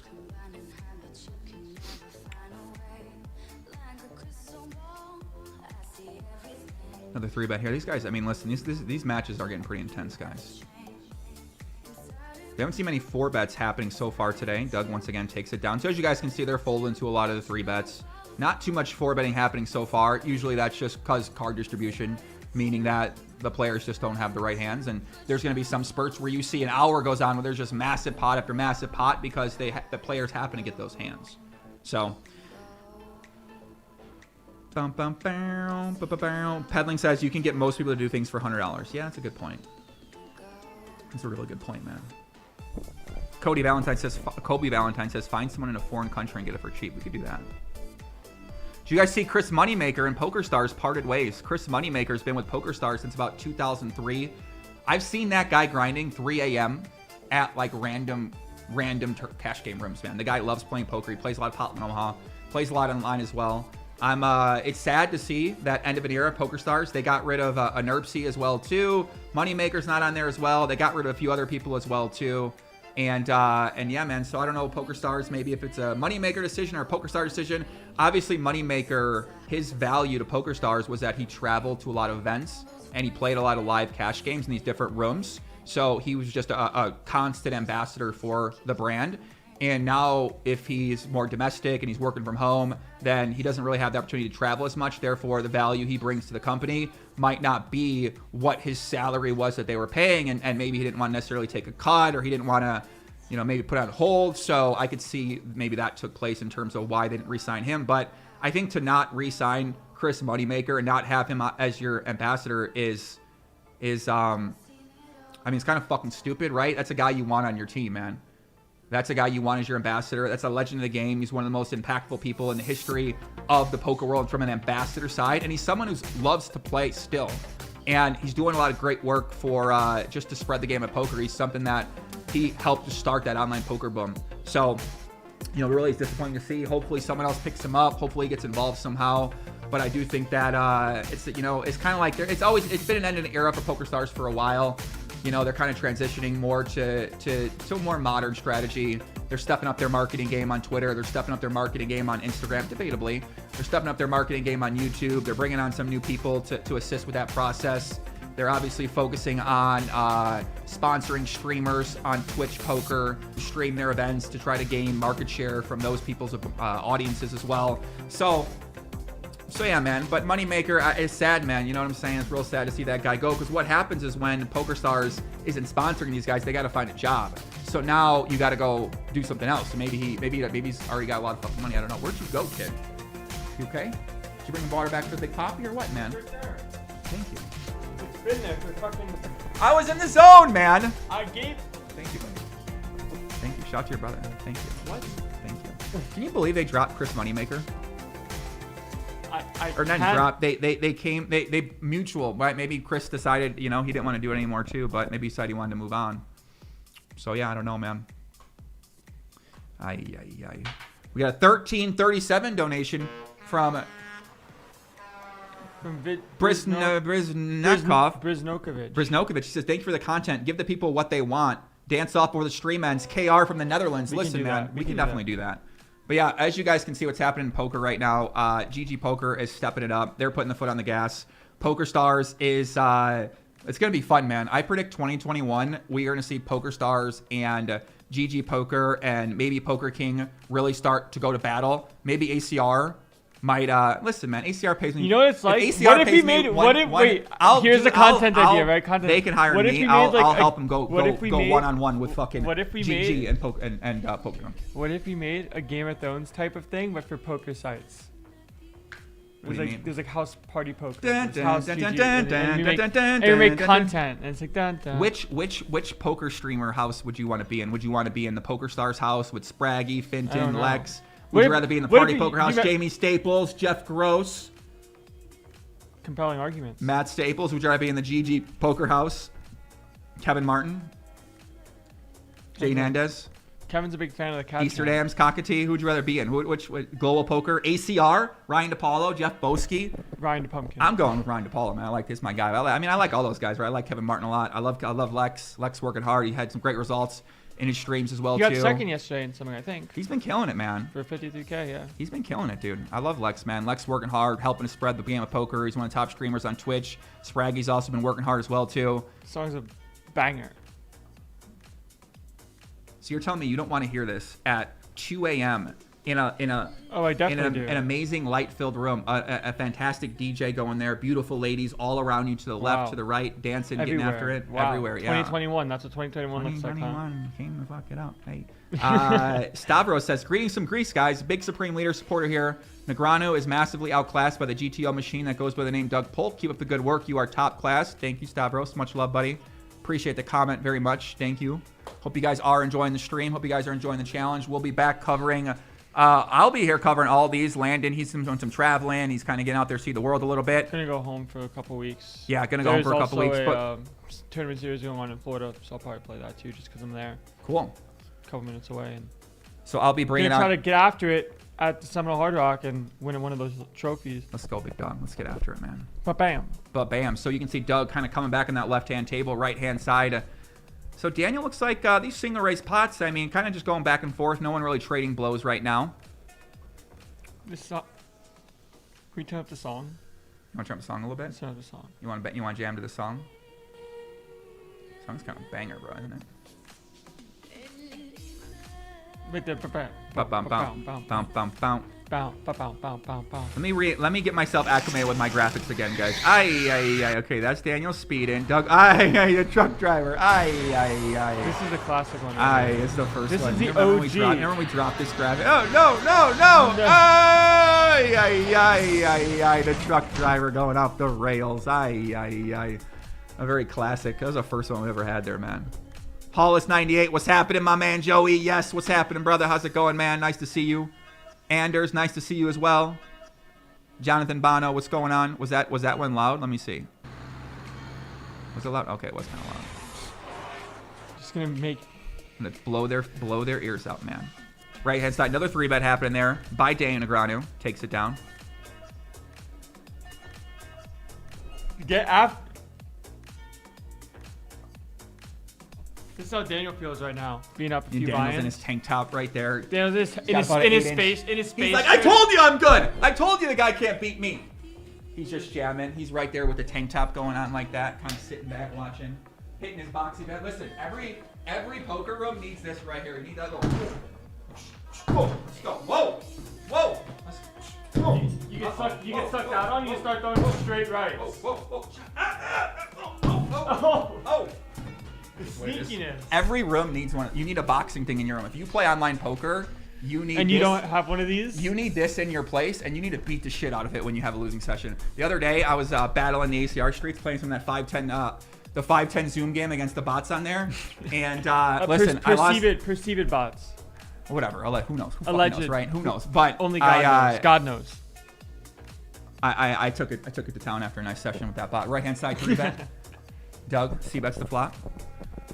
12K in the middle. A lot of money behind. 41,000 still out there. So let's see what happens here. Doug might bet 2/3. He does go 2/3. 8,200. Tough spot for Dane to continue. He's got to fold out his 7/8. He's got to fold out his gut shots here. Maybe some open-end straight draws he might fold out as well too. Probably not though. Daniel calls. Here we go. 5 on the river, guys. King 6 4 4 5. Big pot energy brewing. BPE. BPE, the big pot alert, has officially. Energy ball. The energy ball fires up here. Doug Polk, will he fire it? Will Doug Polk fire, guys? 33,000 behind. He does fire. Snap. No snap call. No snap call. Daniel, maybe that's a king. Maybe like a king jack, king 6. No, king 6 he snap calls. King jack, maybe king jack, king 10, king jack. Ace high, maybe? Ace high. Getting spicy. No, he does not have ace high. He might get... He does not have ace high. What ace high would he have? Maybe he's got a force 5-7. Ace 6 or something? Ace 6. Maybe ace 6 the worst hand he calls here with. I have no idea. Kid Landon. I could see it. I could see him call with ace 6. Energy's brewing. The smoke builds up. Dan Negreanu's in the tank right now, facing a $33,000 bet. 3-bet pre-flop. Bet Doug Polk. Bet turn. Shoves the river. The truck begins to back up as Doug Polk says, I need to get one back from you, Daniel. Does Daniel have it in him? Can he make the call? The energy's building. The tension builds. The smoke is rising. He's got to feel so good. He makes a call, loses here. He ain't going to feel good about that. And he is in the tank. Momentum's on his side so far for the match. He does lay it down. Supreme leader takes it down. This could be the start of a beautiful friendship for Doug Polk and the day. This could be the comeback there for Doug Polk as he gets a little explosion in there. Maybe he squeaked one through. He squeaked one through. You might think he might have, right? Yeah, it seemed full of it to me, buddy. It always seems full of it to you from him. I'm telling you. I mean, listen, the guy's a bluff machine. They don't call him the bluffing machine for nothing. Doug Polk, the bluffing machine. You don't call him the bluffing machine for nothing. I call him the bluffing. We all call him the bluffing machine. He does. He is the bluff. He loves bluffing. LA Will says, "Hola, JoJo and team. Best coverage of this heads up out there." Thank you, buddy. Appreciate the nice words, man. Thank you. Thank you guys for tuning in. We're back here. New year, new us. No, same us. New year, same us, but evolving. Working at our game. Trying to get better at what we're doing. Working hard in the gym. I was waking up this morning lifting. And by this morning, I mean, I went there at 11. It is what it is. I still got there. Doesn't matter what time you get there. It just matters what matters you get there. No, you just got to get after it. Just got to get after it, man. Get your movement in. Here we go. 4-bet. Yeah, so deeper, you want to use like a pot size 4-bet just because you want to decrease the SPR. So yeah. Okay, can I ask you a real silly question? Yes. Okay. No, so you know what? That's all you get to ask. Can I ask you a really silly question, buddy? So at 6, wait, I'm gonna call some action here first. I do have an important question to ask you. 3-bet right hand side, 3-bet left hand side. Doug Polk turn up the heat here. As you see, stacks are getting deeper, guys. So lock in. We could see. So 150 big blinds. Just remember, strategy changes the deeper you get. So guys, listen. You don't play hands the same way 100 big blinds deep as you might be 400 big blinds deep. And a lot of you guys are playing in live games where you get deeper. So you got to remember that, okay? Big brain. Remember the difference. You don't, just because you do something with 100 doesn't mean you do it 400 deep. Okay? That's where dreams are made. Ace King in a single raise pot isn't as valuable 400 big blinds deep because you can't get all the money unless you're playing an action player. Exactly, and then maybe action players, you play against them differently once you get that deep. Right. Maybe against an action player, you play differently against them 100 big blinds deep as you do 400 big blinds deep, but against a better player, it switches around in some ways. So just switch a flop on him a little bit, you know. You really got to switch a flop on him. What's your question? You have a silly question? I do, but I got to call this hand right-hand side 3-bet by Doug. Daniel's going to bet the turn when check due. He's saying, what's he saying he's got here, kid? Ace? Some flushes, some strong ace X, like ace jack, and then some 2 pairs a little bit. Well, here we go. He does get check call. River maybe comes he down. might 3x jam with the 8 He is of not diamonds. 3x jamming. No one's jamming here. No one's jamming here. So here not we go. It does today. get called. Is he gonna jam? Is he gonna? He's not. He's not. No, he's not 98. It's pot. He pots it. Okay. Yeah, he doesn't have it in him to jam it. It's a big bet. So he's saying he's got a flush. 9-10, 5-6. Also a miss for his bluffs. Doug check calls turn. King queen. Maybe 1 diamond in his hand. There it is. That's a strong one. That's a good combo to call with. It's a good combo. Mixed. If he's got king queen with 1 diamond, that's a call right here. Queen of diamonds, probably mixed. Yeah. Okay. What about ace jack 1 diamond? Ace jack jack of diamonds. You're not folding an ace jack. You're not folding ace jack there. You're not folding an ace with a diamond. You're not folding any ace with a diamond there. No. Well, not the ace jack. So what? You're folding all your worst aces then there? Like what are you calling there with? An ace with a diamond is a strong one. And let me pull this back up, guys. Replayer of the day, sponsored by Landon's telephone. Let's see. So 3-bet pre-flop. Doug c-bets. Dude, what is going on? What is going on, man? Lock in, buddy. What are you fucking 16-year-old girl in class getting a Snapchat from a guy you like? Come on, man. What is that, girl you like? No. Who is that? No. Is that one girl? No. No? No. No. What's wrong with you? No. This is what's gonna happen to me if I use my phone. I'm not using my phone. I don't anymore. know. You pick up the phone. I'm not using my phone anymore. You talking to that girl? No. That beautiful lady? No. No. Okay. I don't know. I'm asking. No. Listen, fathers get concerned about their sons. Okay. Chill out. Sorry. Chill out. Make sure you wear protection. Okay. You're a fucking psychopath. He asked me to do commentary, and I'm like, yeah, well, fuck off. Stop it. It's all right, buddy. Stop trying to be my friend. It's okay. It's okay. It's okay, son. It's okay. Still love you, buddy. Okay. Thank you, me. Thank you, me. Thank you, Phil Nagy. Shout out to Phil Nagy, a true hero. Isn't he a true hero, Phil Nagy? Do you think Phil Nagy's one of the most... You had a question to ask me, Joey. Oh, yeah, okay. So when you... This is really stupid.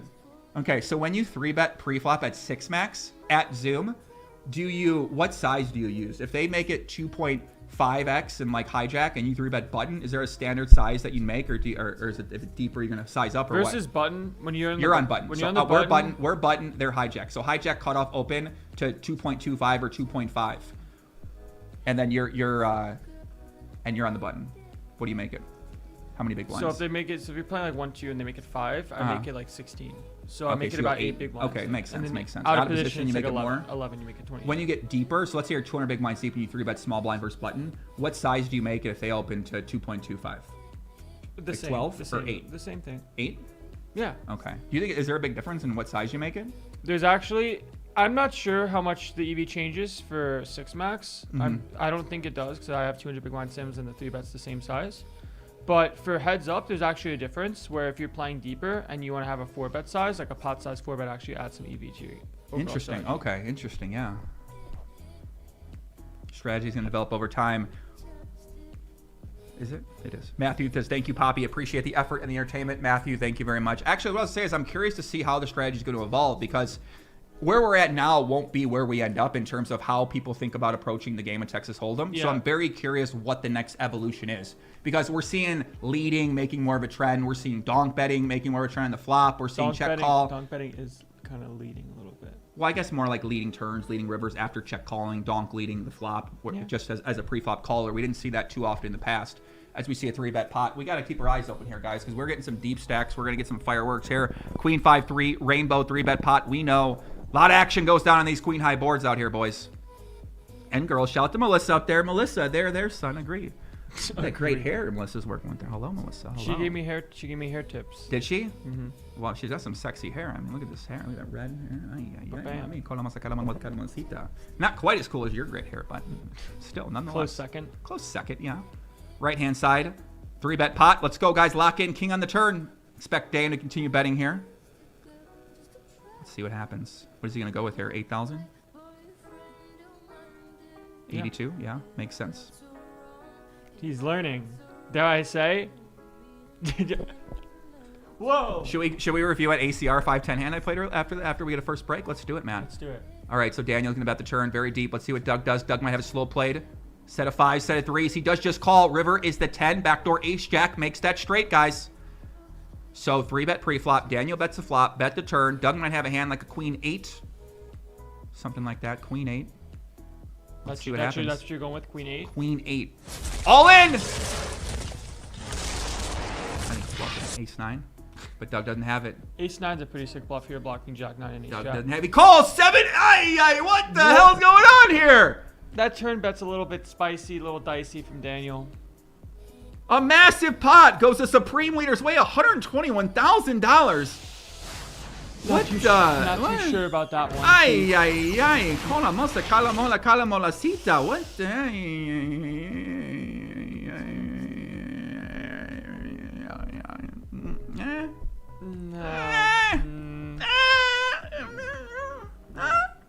Nah.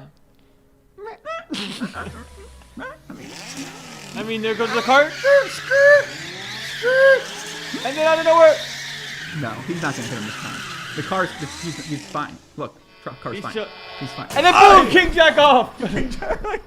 King Jack of clubs, but bam. What the fuck is happening there? Fuck me, man. Oh my god. Yeah, I mean, on the turn with a hand like 7-8. He's taking that overbet out for a drive. Driving around the overbet machine. I mean, listen, man. Once you get the overbet in your game, it's an addicting move. It really is. It really is. It really is. It seems fun. You overbet the turn, you're like, oh shit, I'm repping a strong range. I'm going to overbet the river, and bam, there it is. It gets snapped by the king jack of clubs. Right. You know what I'm saying? It's like. Oh my god. You know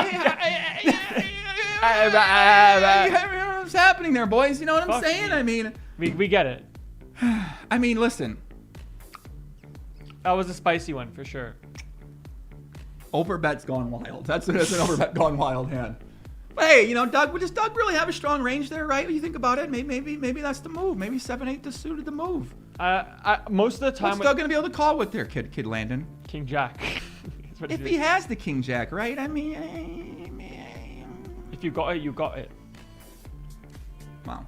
Yeah. So the problem with a hand like 7-8 of diamonds on the turn, most of the time, I could be wildly wrong, but I don't think so, because they're so deep that when you have like a no equity bluff, you're, at least of this caliber, you're not really trying to bet the turn with them more as you are likely to bluff a river, just because if you do get called, it's a problem, and then you're forced to show up with 8 high. It's probably like a very low frequency play. Yeah. And like he also blocks a hand that he wants Doug to have. Like that's a really good point, buddy.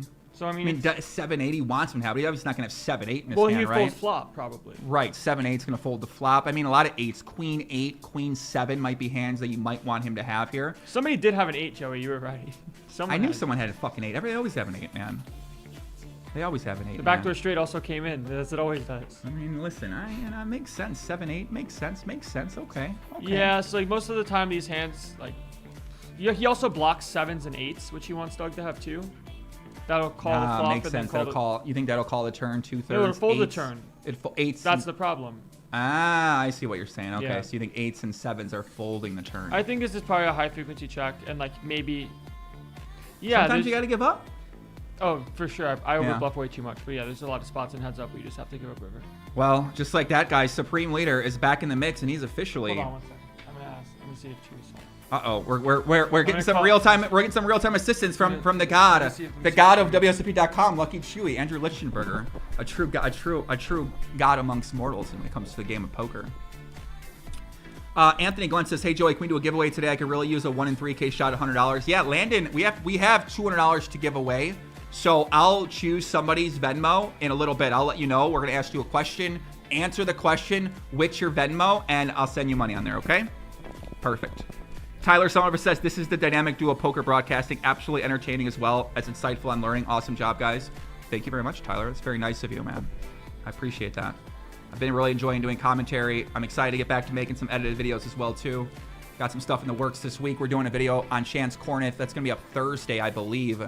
And it's going to basically talk about Chance's playing Phil Galfon for $1 million. Chewie's responded with. Okay. Yeah, so I think I'm in the clear with this one. Yeah, mostly want to check the turn, bluff the river. How big of a mistake do you think that? I mean, these are a massive mistake. I mean, yeah. Doug Polk's got to be fucking. He's got to be shark and water. That's Batman, isn't it? What's the Jaws song? I don't know, man. 999 donation from Greg Harfs to the chat. Thank you, Greg. Appreciate it. Can you get? I was busy. $9.99. Can we give this guy the proper respect? Yeah, I was busy. We get it. I was busy. I was trying to get you an answer on how much big blinds that jam is losing. Okay. We're about to find out. My guy Chewie's gonna run the sim, and we're gonna get the fucking answer. Okay. Listen. Thank you, Greg. This is how Landon talks. You see Landon talk to his brother. This is how he talks to. He was arguing with his brothers. Him and brother love to argue. This is how me and my ex-girlfriend went, right? I would say something to my ex-girlfriend, and then she would just fucking argue with me. What do you mean? I was hoping. I'd be like, "Hey, can you pay attention to we're doing the stream?" And she'd be like, "What are you talking about? I'm doing nothing good." And I'm like, "What? What are you talking about? Just get the fuck back in there. Let's get back in the action." Oh my God, bro, chill out. God. Seriously, what's how it was though, man? What? That's how it was sometimes. It's crazy. Isn't it crazy? Sure. Isn't it? Sounds a little. I know. It's intense, right? Stare is intense. Intense.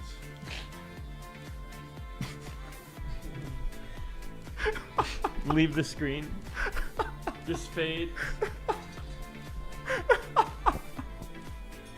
God. Just let the Dementors carry me away.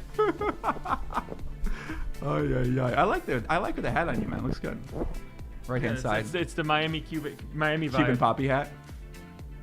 Right hand side. Let's see. Doug's gonna bet river 1/3. See what Daniel does. All in call. Oh my god. I hope so. I know. I hope so. We really are just, we're here for content is what we're here for. We're here for the content. He calls. Aye. 46. Doug speeding a little bit. Truck driver. Looks like maybe got a little speed going on. Little speed with the bottom of his range there. 4 or 5. Going 90 to 65 right there. Yeah. I mean, listen, it's preem leader. We gotta, aye, puppy. Doug Polk coming through. Truck driver. Try to make that delivery. Try to get that delivery on time. Logistics are in order. Doesn't want to make his boss mad. But he made him mad. And he just makes him mad. He falls just off makes there. him so mad. Just so mad. Just unreasonably mad. The fire mode is officially off now for Doug Polk. Just so mad. Just so mad. Kobe Valentine, have Joey and Landon already won couple of 2021? I mean, fuck, man. Is that it? Are we the next Marley Spraggy? What do you think? Who's Marley? Who's Spraggy in that scenario? Are you Spraggy? Or are you Marley? I don't know. Shout out to Spraggy and Marley. We love those inspiring, man. I mean, aren't they? They inspiring with their dark humor and their making fun of people, but it comes off funny. It is. It's delightful, isn't it? Fuck it, why not? It's delightful. Listen, if you could make fun of people, I would do it. If you could make fun of people and everyone's like, "That's so funny," he's just joking. Like, would you do it or not? I just said twice. I don't think I could. I think I'd be too mean. Like, I would just come off like I'm serious, even though I am kidding. Right. Whereas Spraggy does it in a way where he makes it seem like it's humorous. Even though, is he kidding? And we don't know if he's kidding or not, right? That's part of the fun. So maybe we need to both be just say we're comedians. And just people and be like, no, we're kidding. It's be like, yeah, Joey, like, fuck you, but like I'm joking. You're my friend, but like, fuck you, seriously. I hate. Like, I know. I don't. It's really like, interesting. Seriously, like, no, I'm joking. I know. That's what they do on Twitter. It's an interesting strategy. It's interesting. You're like Tonka. He's like Tonka. Fuck you, and then you're like. It's a bold strategy, Colin. Let's see if it pays off. Why not? I mean, listen, it makes sense. It's kind of how a lot of people are in the world too. It's like a regular kind of friendship that a lot of people have out there. Just refresh. FFF in the chat. Johnny Walken says, hey, just curious, how old were you, Joey, when you had your son there? What is it, Landon? I'm guessing 26. So when I had Landon, I was. Yeah, go on. Nothing. Go on. Brickfist Pow says, what does that tell you about someone who always disagrees with you? I've definitely seen that type of personality too. Well, I guess they don't always disagree with you. Maybe it's like in your head you think it feels like they're always arguing. Like more. Yeah, it feels like it. Yeah. What is with this freaking Wi-Fi connection, man? Ay.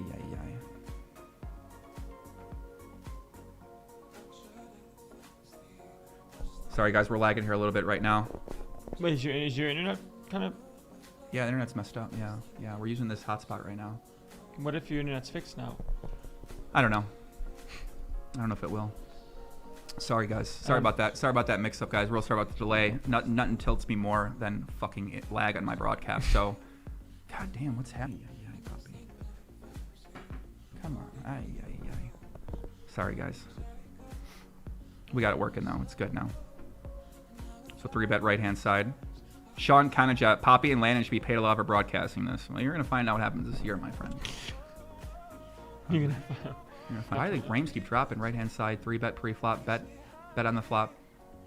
Look at this. It's so this program's so fucking stupid. It just randomly will go up to 0, go to like, what is going on? Can I find somebody that understands this? I'll pay you whatever you want if you come help me out with this thing, man. I'm sure a lot of people want to do it for free. Oh, he's saying out. Please work. Please. You're at the mercy. You're at the mercy of the internet gods, basically.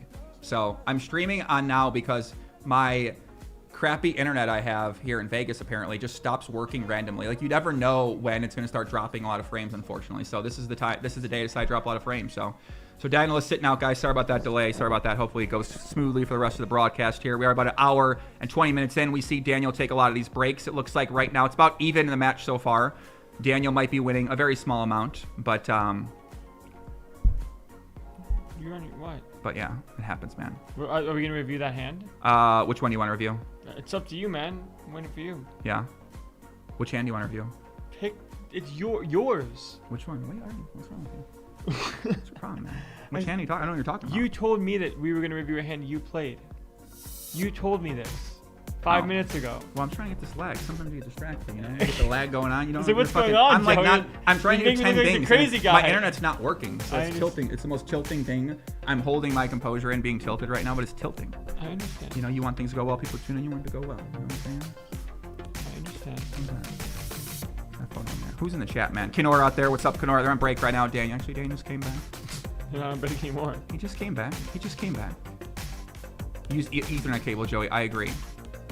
That'd be nice to do that. So we'll pull up a ACR hand here in a second. Once these guys go on break, maybe we'll pull it up here in the meantime. We get some downtime here. Restart your modem. Yeah, I mean I tried restarting the modem a couple times there, unfortunately. So we're way ahead of you, buddy. It just didn't work out. It wasn't meant to be. It wasn't meant to be. Look at this great hand. Did we pull that up? No. Where'd it go? I'm trying to show these blitz hands. No, it didn't work. Okay, whatever. I don't know what's happening here. It's all fake, says Joey. It's all good, brother. Your awesome commentary is coming through without lag. It's just video. Okay, cool. Thank you very much, my friends.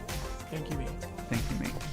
So this is round 2, guys. Just tuning in. The boys played 12.5K hands. Now they're back on for a second match. They're going to play another 12.5K hands. Negreanu versus Doug Polk. And yeah, current where we sit at so far. Looks like Doug is maybe about up a little bit for the match so far. Leo Smith with $11 donation. He says, pitching on the internet, Bill. I can't even give him a horn honk. That's one of the most tilting comments I've ever seen. What? You gotta. So here's how it works, right? I can't control. It just happens randomly. So most days it works, and then once in a month it just doesn't work. So it didn't make any sense. I'm like, what is happening here? What, you reset the modem, you're calling them up, you're talking to them, you're putting in codes, like it doesn't. You're saying what is going on? Yeah. You know what I'm saying? It's just it's sad. I don't understand it, man. Najik says GTO saying we have to lag 5% of the time. That's true. For a proper viewing experience, you have to experience some potential lag. I know. Jim says, this is you holding your closure, you need to meditate. I agree. Left-hand side, another 3-bet takes it down. Oh, look at this saxophone, bro. It reminds me of the saxophone. Look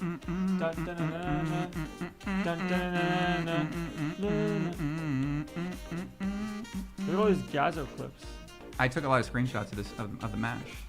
The match is in your match with the random people on ACR. The match with these bots. Let me pull it up here. Let me pull this up here. Hold on, I got a live broadcast. Look at this hand. This hand I was asking about. You call this one 3-bet, right? Pre-flop, right? See right inside 3-bet pre-flop by Doug. C-bets King 8 Deuce 2 diamonds. Landon's jamming out right now, having a good time. The animal's going crazy. He's freaking out. The animal. He's having fun. See what Daniel does. They are very deep stack here, guys. 80,000. Daniel calls. Turn is a king. Big pot energy starts to brew here. The animal is hyping everybody up right now. Super Saiyan animal right there. Doug's going to bet again on the king turn. Puts a lot of pressure on Daniel. Daniel has those, what, like queen jack. Look at those sweeping kicks. I know. The double sweep. Wow, look at that. He's fighting off 10 people at once. Daniel calls once again. Let's see what's happening here, guys. Pot's brewing. Ace on the river. Doug might just jam all of it. Landon predicts a $68,000 jam. I'm saying it's potentially possible because like he just has all the ace kings. Oh, now he's doing Gangnam style. Look at him. Ay, Puppy King 3, $64,000 pot goes Daniel's way. Doug Polk has the 6-7, bluffs the river on the ace. Let's go over that hand here, Landon. Let's pull this one up here. What do you think about this play, big dog? So 7-6 suited by Doug, 3-bets pre-flop. C-bets the King 8 deuce board. Daniel's got the King 3. You know, you guys love the King 3 around here. Bets the turn once again. What do you think about that bet? Yeah, I mean, makes sense having a hand that wraps around like suited 8s that will have easy continues. And he also just has the range advantage of King, Queen, King, Jack, and all those hands like Ace, King as well. And obviously Daniel, King 3. You never raising there? You just calling the turn? Yeah, you ever raising the turn? No, I don't think so. Because Doug just has Ace, King a lot. So river comes down to ace, and then Doug goes for that 2/3 bet. Obviously, Daniel's never folding. He's trying to get flush draws. He's trying to get flush draws to fold, and hands like 9s that might potentially find a fold on ace river that might be over folding, and then some 8x as well. But It kind of sucks having a 6 and a 7 in your hand just because you block 6s and 7s, but it's not the end of the world because I do peel on the turn sometimes. Like if you have a hand like 6s or 7s facing a second bet, but it's not necessarily the greatest thing because he is blocking 8-7 suited, 8-6 suited, which is pretty important. He also doesn't have spades, which is nice. But then those are mostly fold to turn spades without picking up any equity on the turn. So at the end of the day, he gets the river 7 high, and bluffing's probably not going to be the worst thing in the world on a board like this, where his range kind of connects really hard. So yeah, I can see this being in there, and then king 3 pretty easy call down. Right. You can't really jam. You can't really raise river just because the hands that you're trying to get value from are really, really few and far between. Because Doug just has ace king sometimes. And has stronger king X than king 3. They're just gonna call. Makes sense. Would you raise this if you're? Oh, king 3 suited. I know. Look at this. Look at his hand here. Stock's up. I know. The stock is going. I'm telling you, king 3 suited. Chris Listen. came and saw it. King 3 suited. Look at that. Here we go. Right hand side. 3-bet pre-flop. Doug bets the flop. Daniel raises him. Doug re-raises him. So Doug's saying he's got. I mean, this is the hand we talked about earlier. Ace king. When he re-raised ace king there, that's basically a similar spot earlier, right? Wow. I mean. Yeah. Interesting spot. Yeah. 3-bet. Yeah. Very. So, he's dancing. Get it, baby boy. Let's go. Turn that music up. Let's let the gorilla. Oh, get it. Spin, baby. Let's go. Let the gorilla take it. Let's the gorilla take it over, baby. Let's get it. Wow. Get it, baby. Yeah. Wow. Okay. Look at that booty. Wow. Yeah. Okay. Oh shit. Oh, this guy's nasty. He's just out here. Oh, okay. Oh. Okay. Oh, it's the YMCA. Okay. Oh, what you? Whoa. Little curve. Whoa. We got a little wave going. Oh, okay. Whoa. What you got? What you got for us, big dog? Okay, little Dan. Oh, what go is that? Body roll. What you got? You got those big ass arms. What you got, boy? Okay, a little wave. Ooh, okay. A little wave. A little energy wave. Okay. What was that? Oh. You got that one? How much would I have to bet you to recreate this exact sequence of dance moves? How long do you think it would take you? A long time. A long time? Yeah. Oh, and now he's doing the Prince Charming right there, bam. Oh. There's too many dancers in this. Yeah. You can't really. Yeah. Oh. It happens. The double spin. Oh, look at this one. Get this guy out of here. Blow this guy up. All right, we're gonna fire the rocket at that guy. We're gonna get that guy out of here, man. Get him out of here. Aye, puppy. All right, you want to see this ACR hand real quick, guys? This hand. So I started playing. Basically, here's the backstory. I'm gonna make some videos on this too.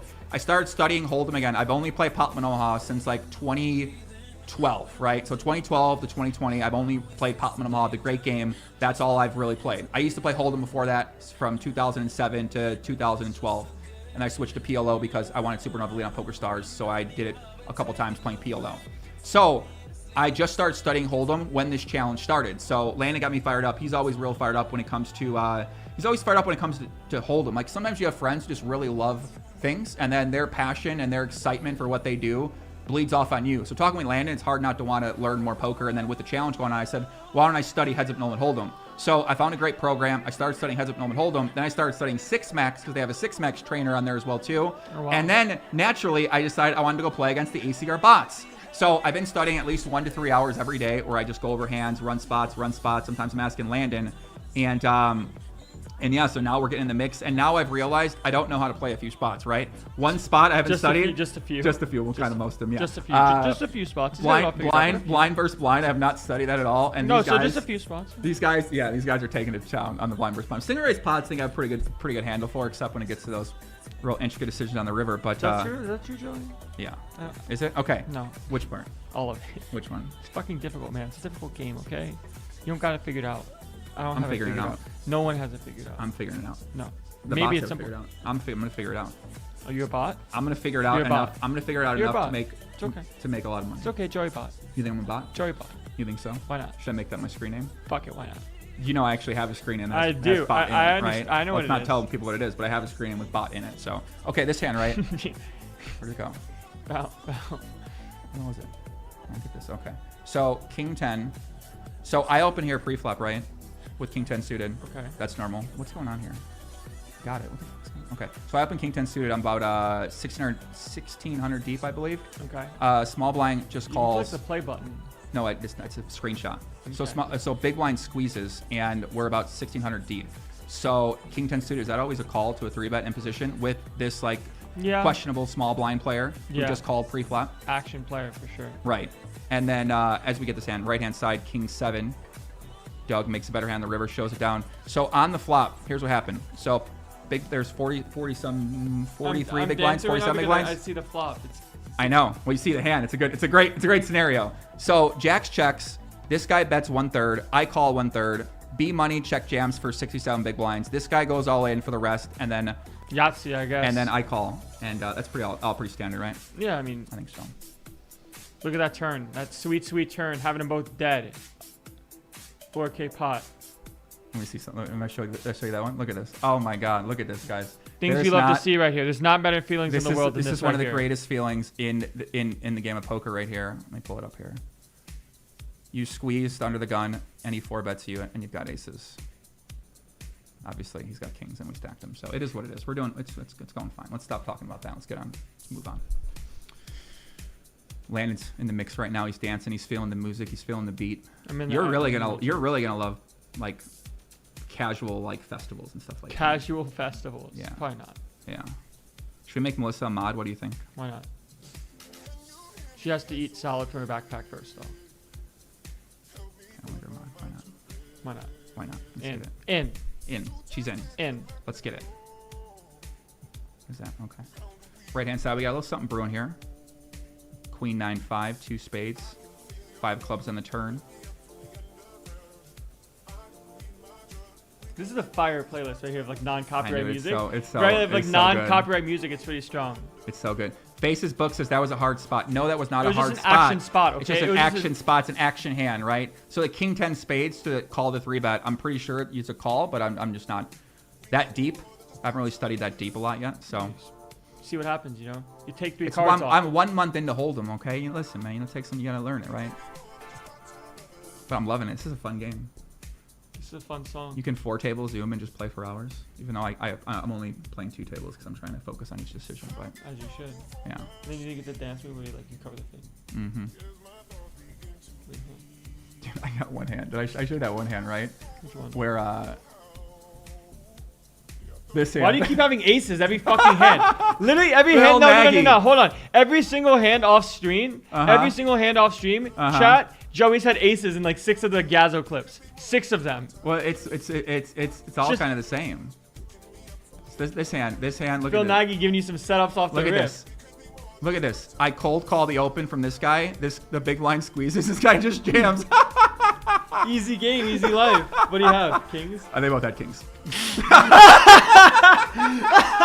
Look at this. Look. Game over, baby. They call it's gonna be all over. Look at this. They both have kings. And this is you.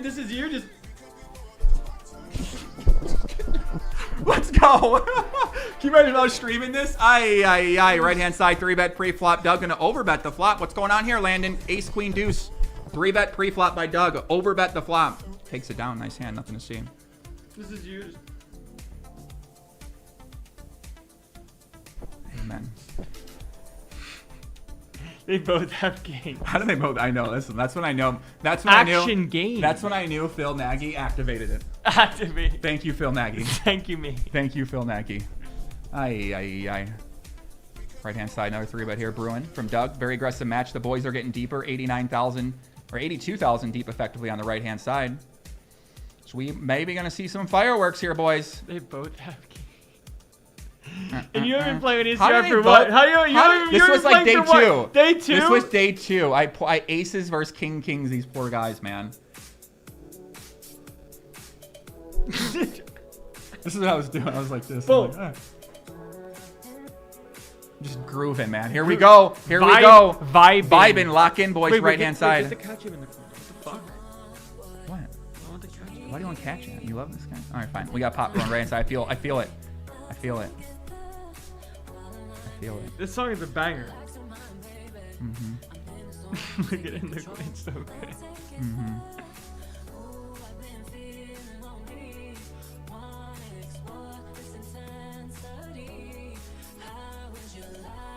Bro, I cannot wait to see you 6 a.m. I cannot wait to see you 6 a.m. in some dark corner just fucking with that hat on, getting after it. I cannot wait, man. I cannot wait. Just With that just hat. vibe it on your own though, man. Casually. Not even needing anyone else around you. Just like being in your in element. my own world. Just In being my in your own element. world with that great shirt you're wearing right there. That great cat shirt. This really is like this is a fire combo. It's a beautiful shirt. A top shirt, no doubt about it. Right hand side, here we go. Pot size bet, 3-bet. Okay, nothing to see. Left hand side, another 3-bet here by Daniel. Only 100 big blinds deep there. LK says 555 donation. Daniel, come back. Blame the all-in EV. Papa, you see it? What are you talking about? He's talking about that truck when he gets for that donation. When you switch the hand, get the coffin, guys. Yeah. Just get it all go. You get all the fire, all the memes at once. Redline King coming soon. Stay tuned. Okay. Stay tuned. Redline King. Here we go. Left hand side, 3-bet pre-flop. Red line. Uh-oh. I feel Omega it. Alpha. I feel it. You feel it, Poppy? Daniel bet the flop. Turns a deuce of spades. Innocent looking deuce of spades. Innocent. Innocuous. Innocuous card. He shoves Boom! it. He calls. Jacks 4-5.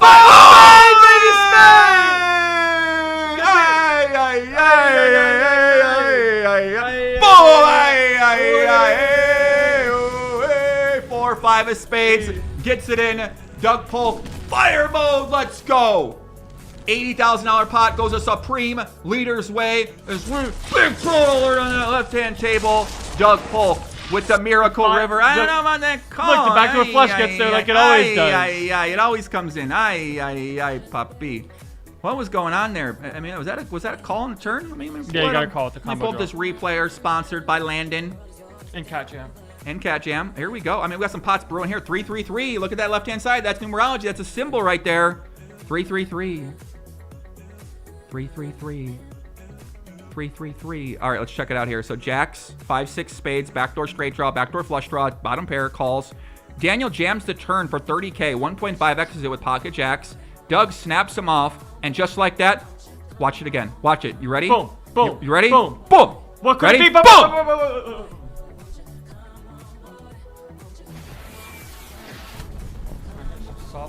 Absolutely loving it. Absolutely loving it. You Doug love to Polk. see it for You Joey's love- bet. You love to to see it.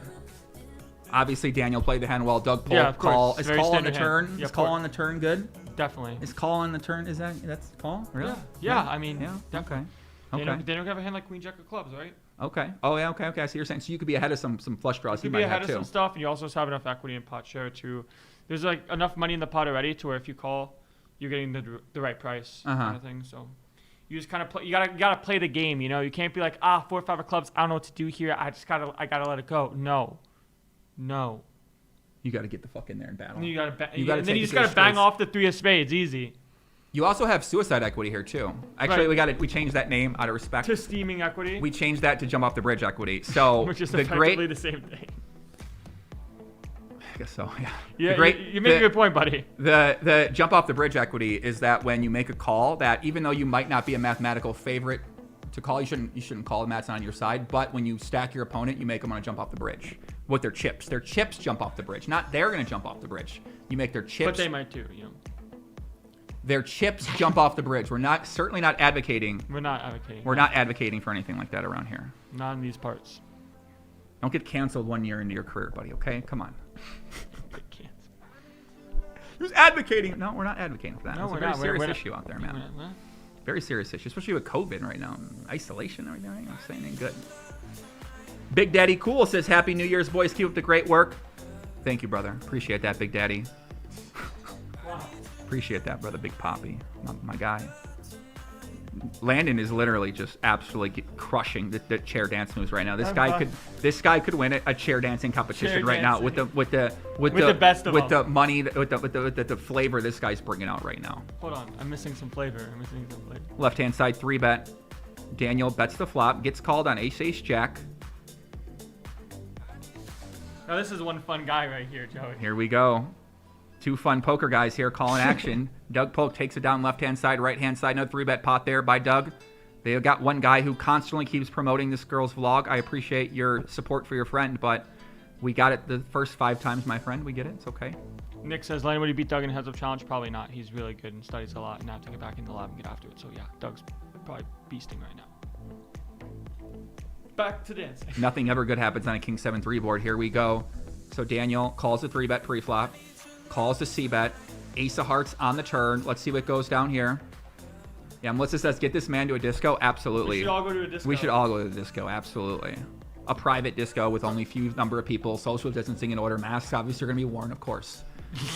They are. Seriously. It's a serious thing, man. Another pot goes the Supreme Leader's way as he's taking it down. Uh-oh. See, look. Go. Put me in there with them. You know, give me a coffee. Ladies and gentlemen, we're going to step back and we're going to enjoy the smooth dance moves of Landon Tice. Get it, buddy. Get it, buddy. Go ahead. Show him. We turn the music up. Go ahead. It's on you.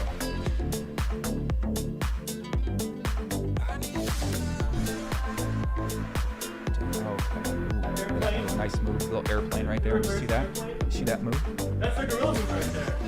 Let me break down his dance moves. Here you go, guys. So Landon going to go with the arm wave right now. Nice arm wave move. Got a nice body control with the great hat on. Look at that, waving a little bit like he's an airplane or something like that. Looks like he's flying. He's flying in the place right now. He's moving and he's grooving. That's all you get right now. That's it? But then when we have our Cat Jam dance party, we're back. Okay. Perfect. Dalton Smith, this guy's so funny. I appreciate that, Dalton. Thank you.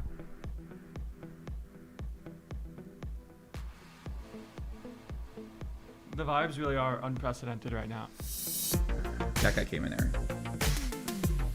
He said, I agree.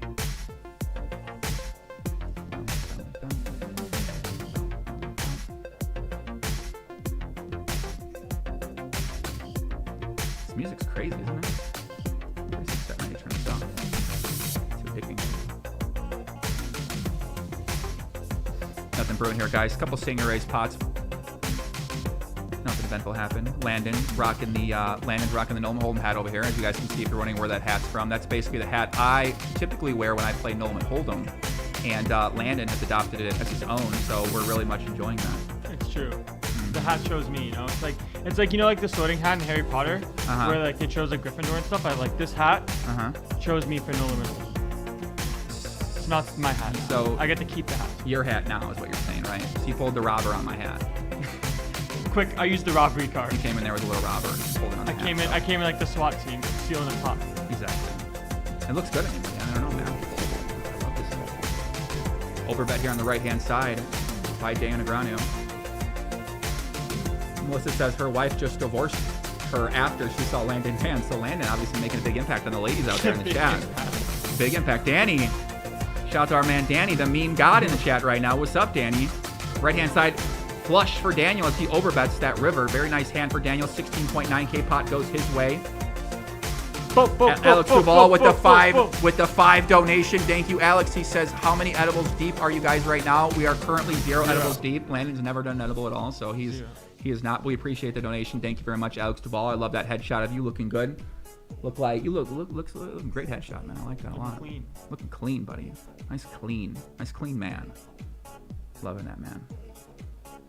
Left-hand side there, Singeray's pot. Daniel c-bet flop.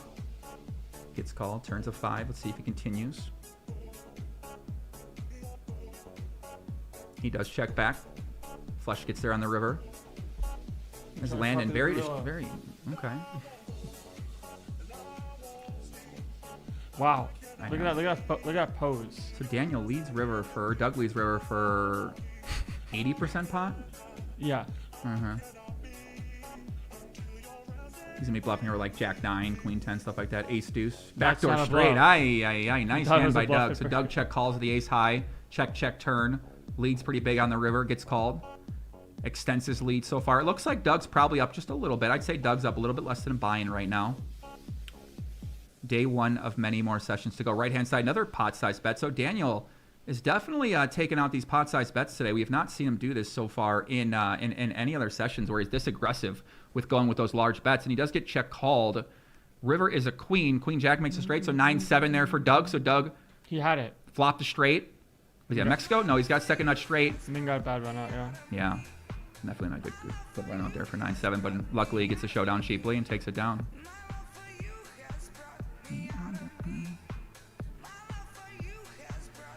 Here's a non-copyright disco party. It's amazing, man. I'm telling you. So a bunch of Singer Race pots. These guys are going to battle today here. I mean, these Singer Race pots do matter a lot, though. You know, it's kind of, you overlook them a little bit, but when you get in a bunch of these and you're not playing a bunch of big pots, then of course who's going to play better in these Singer Race pots? And you might say maybe it's the luck of the draw in terms of who gets the best runouts, who has the best cards as well too. Some might say that, but I think there are a lot of edges to be had in these later streets in these Singer Race pots. So it's like small warfare, you know, back and forth a little bit, and then you have that giant interaction that takes place, and you just got to pray you're on the right hand ready. You boom. Exactly. It can come out of notes. What's crazy, right? It's like you're passive for 40 minutes, and then all of a sudden you're just in a crazy spot in the river, and you're having to make a light call for 200 big blinds, and you're like, oh my, like, you know what I'm saying? It's just it sneaks up on you, man. It creeps. What do they say? What do they say? It takes a few minutes of What is it? How does that saying? I don't remember the fucking hold'em sayings, man. But right hand side, overbet by Doug on the flop, overbet by Doug on the turn. What does it say? How does that? Somebody knows the saying I'm talking about. Shop it up there. Both players counterfeited on the river by Doug, but from Doug.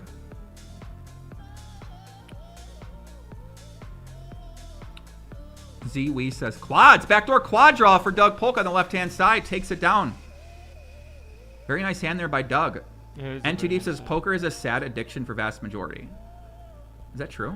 What does sad addiction mean? Meaning that they play and they don't win at the game, and therefore you associate them losing at poker with being an addiction that's negative for their life? I mean, maybe they enjoy playing. I don't think everything has to be necessarily about winning money and losing money. And if you're losing more money than you can afford, and if it's impacting your family or your bills and things like that, then I can understand it being a problem and addiction for people. But I also think it's a really fun and great activity to do when you want to get away from your house or your family or your friends or your kids or whatever. And I don't think it always has to come down to wins and losses. Are you okay? Yeah. Pass out? No, I'm just... I don't think it always has to come down necessarily winning or losing. I think everyone associates the idea of playing poker specifically with winning and losing in terms of if it's fun or not. But I think there's clearly a lot of people out there who play poker and they just have a good time. They win, they lose, whatever. They just like to compete. So is it a sad addiction? Yes, for some people. Is Instagram a sad addiction for people? Yes. Is Twitter an addiction for people? Yes. There's a lot of addictions. Any program, any game, World of Warcraft, League of Legends, Call of Duty, any of these things can be sad addictions that you might look at and say it's an addiction, but they might look at it and say, I love doing this, so I'm going to keep doing it. Yeah, I mean, like, there's definitely people that are losing lifetime poker players, but still love the game because it's a fun game to play, and it's fun to, like, win big pots when you have the ability to. It's fun to flop a set and no limit when you're playing a 4-bet pot, where you call a light 4-bet with deuces, and the flop comes ace, king, deuce, and you're just like, I'm about to stack ace, king, and then that pain you feel when they have aces, you know, like, that's okay.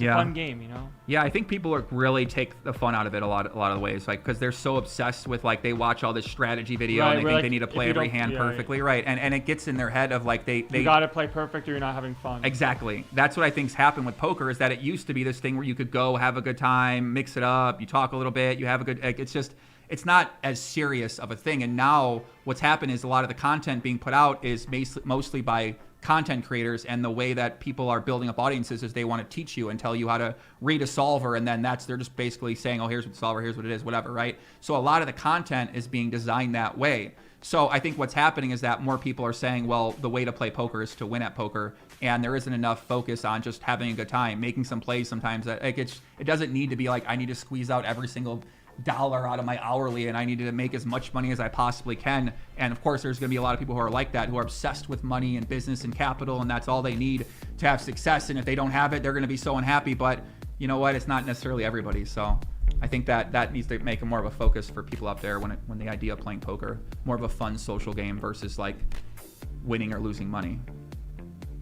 Yeah, like KJ Rose here. He loves stuff and glue. Why not? Left-hand side takes it down. Nice hand there by D-Negs. Right-hand side, Daniel or Doug gonna bet the river.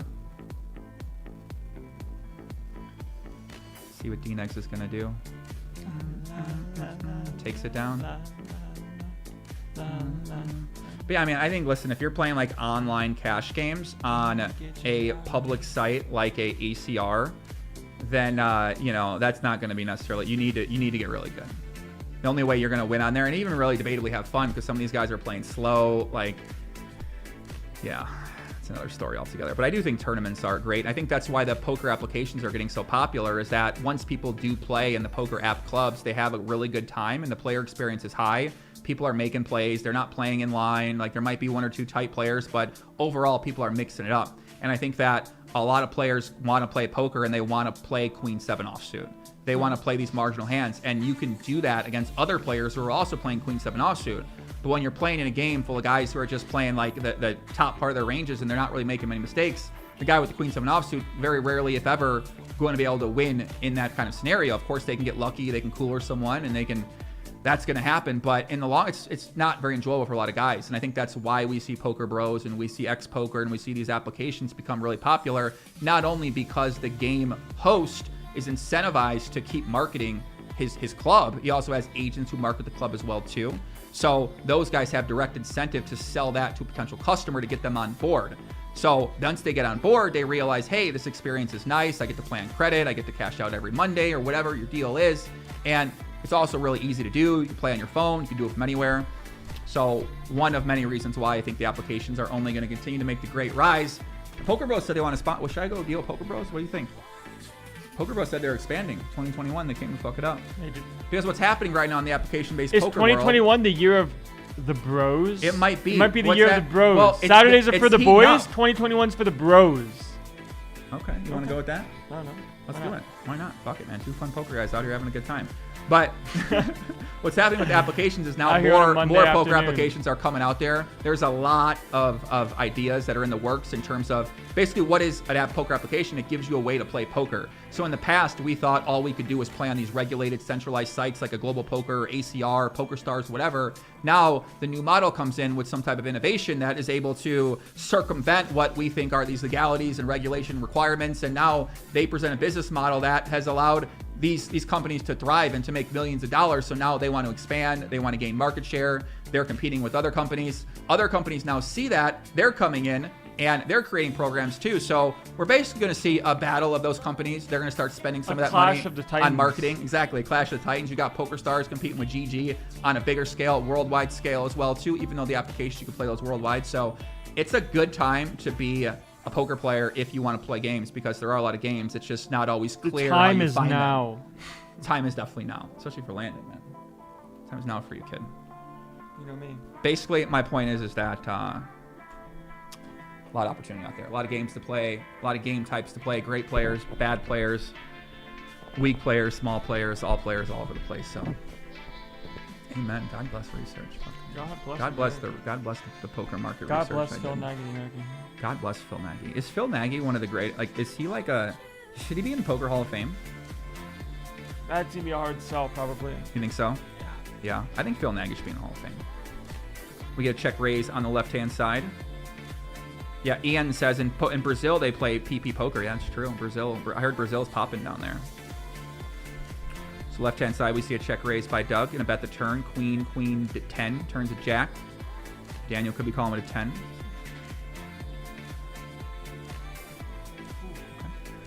Okay. See what Daniel does here. I'm just cracking my back. Daniel is calling Nick Miller. Listen. Hide him. Get him out. Funny, bro. Get out. Just get out. It's Gone. We don't take no. Listen, that's a supportive chat here. So Doug's gonna check on the left-hand side. He check raise flop, bet small turn, ace 3 of clubs.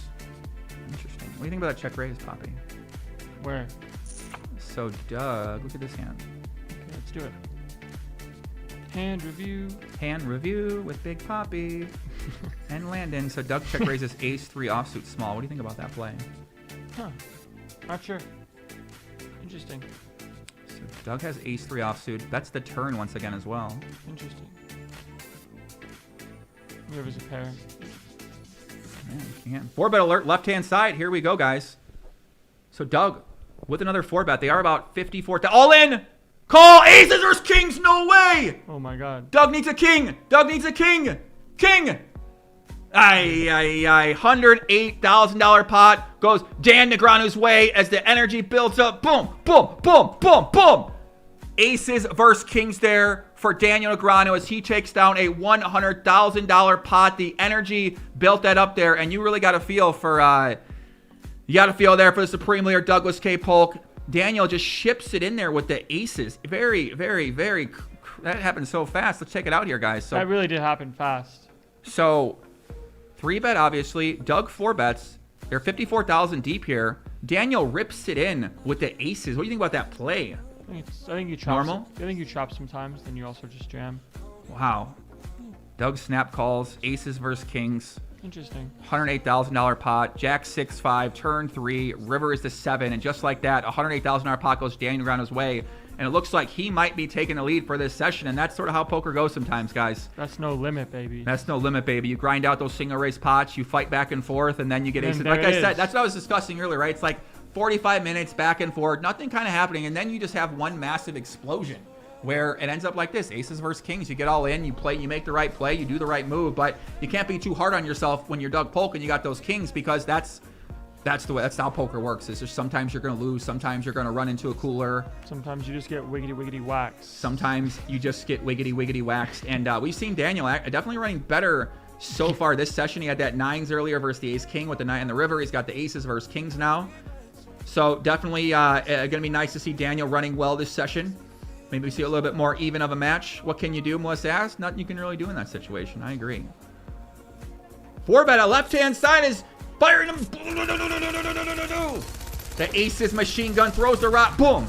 The aces machine gun. The aces machine gun there for Dan Negreanu. That hand review is brought to you by Pocket Aces. That hand here is brought to you by aces. Debatably the best hand to have in poker. Pocket aces pre-flop. What do you mean debatably? You think so? What's better? What's better? Yeah. Nice hand there on the right-hand side. Daniel value betting German 2-pair with the queen 9. Takes it down. So Daniel has 95K on the right-hand side, 112K on the left-hand side. What do you think about that value bet there?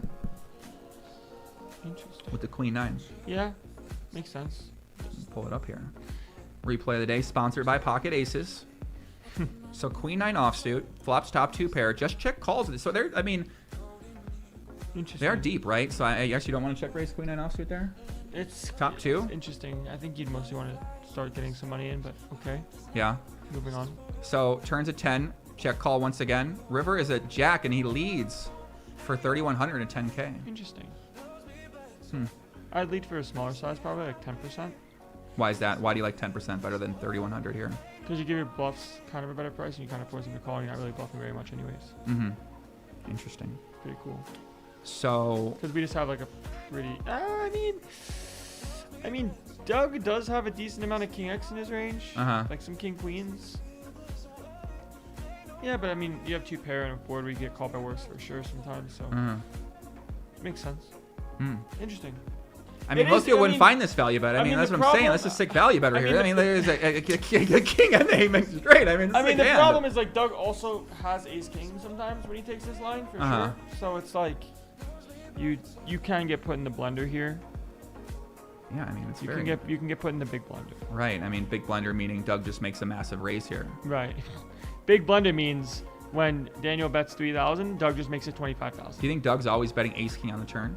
Not always, but sometimes. Sometimes betting ace-king on the turn? If he has like a heart, ace-king with a heart, ace-king of hearts. Right, like here, Doug can just go massive.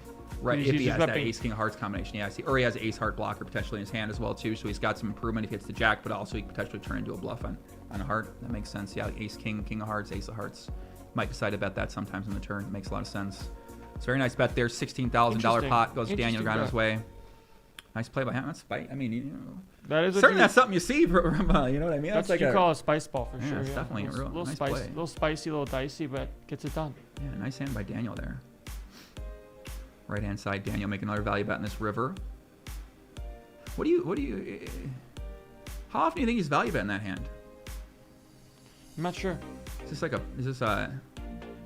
I'd be pretty concerned because ace-king is a very real combination. Right. So you might not intuitively pick this up in real time to think this is a value bet, or would you be able to identify in real time that this is a value bet some percentage of the time? I'd probably just check a lot. Like, right. I think most people would just check there as a default 2 straights. 8, not even with queen 9, but just like with range, except for having a hand like this and some other hands like straights, to where I want to bet 10% for like kind of an induction type of. It's tough because Doug just has ace-king. Like, it's rough. Yeah. I'd be curious to look at it later for sure. Nice hand. I like that hand, man. Yeah, guys, you guys are enjoying the stream. Make sure you guys smash the like button here, man. We do appreciate it here on the channel. Comment below as well. Let's do the giveaway. We're giving away $100 on Venmo right now. We're going to ask you a question. And what's our question going to be, Poppy? What'd you do for New Year's? And who are we going to decide the winner? We're just going to pick someone? So randomize it. All right, so tell us what you did for New Year's in the chat and drop your Venmo. We're going to pick one person. We're going to send them $100, and you get to spend it however you want to spend it, okay? We're going to pick one. We're going to let Melissa pick the winner. Wow. So she's going to decide. So try to cater your answers towards Melissa and not towards what me and Land are going to think, okay? So that's it. Left-hand side 3-bet from Doug. Daniel calls. King 10-7, 3 spades on the flop. See how Doug decides to approach this one. I feel something coming. We know nothing really big happens in a king high pot in the 3-bet yeah. Should we learn to play saxophone? What do you think? We could just listen and dance. You know, it's so. I think we should learn how to play the saxophone, buddy. I'm too busy. Are you? I mean, yeah. I bring a saxophone over to your house. I'm running synth. Okay. For now. Andrea Spaghetti did coke for the first time. Oh, that's interesting. Getting out of line, buddy. You have to. No, you guys. You have to give your answer and then also drop your Venmo. So it's an answer plus Venmo. It's not just an answer. It's an answer plus Venmo. I guess probably don't want to give their name, right? So maybe don't. Whatever. How about we pick a winner and then they get in contact with you? Okay, fine. How about we have Melissa pick a winner? You just tell us what you did. She'll choose one of you guys. Okay. Perfect. Left hand side 3-bet by Doug. Check flop. Doug check calls the turn. River's a 10. King 10-10. Board pairs up. Nate Miller says, great job. I subscribe. Thank you, Nate Miller. As Doug Polk shows down the full house. Takes down a nice pot there himself. It's a good version of this. I like this. What is this one? Oh, it's a laser, right? Okay. It's a laser. Nice. See, you getting it?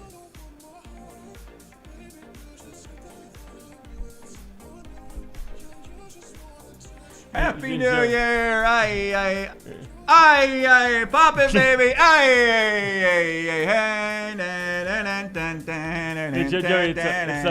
It's a.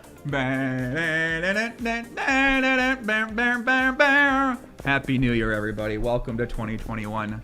Look how slow-mo that is. I know, man. It's such a beautiful thing. Okay. Alex Burks has stayed at home. I like that, man. I like that. Anthony Glenn. Lisa S says my mother passed. Well, this is going to be a tough one for Melissa to figure this out here. Extended Step says he watched all my old videos. Thank you, Extended Step. Appreciate that, buddy. We do appreciate it. Thank you very much. Thank you, me. Thank you for supporting the old videos. Someone earlier said they've been watching the old podcasts. That's pretty cool. Yeah, those old podcasts I've done, they have definitely a lot of value in those things. Some of those great players. I'm going to be doing the podcast again here. Daniel's sitting out. Once again, break starting in. About 2 hours into the match so far. We don't know if they're going to be playing for about 3 hours or playing for about 4 hours. We're definitely going to see. 3 hours? They played some long matches. So we're going to see what they do here.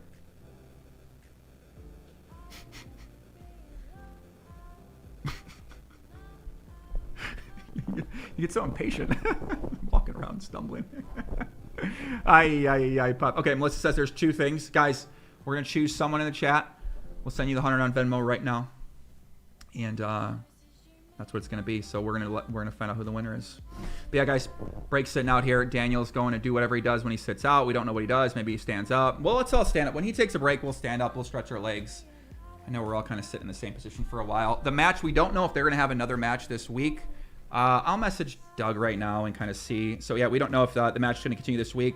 Doug said he might have a prior obligation to go to. So yeah, I'll keep you guys updated on my Twitter and Instagram. Instagram is going to be, follow me on Instagram. I'll put it in my chat here if you guys want to follow me on Instagram. I post a lot of stuff on my story in terms of what I do with my life. And yeah, if you guys are into that.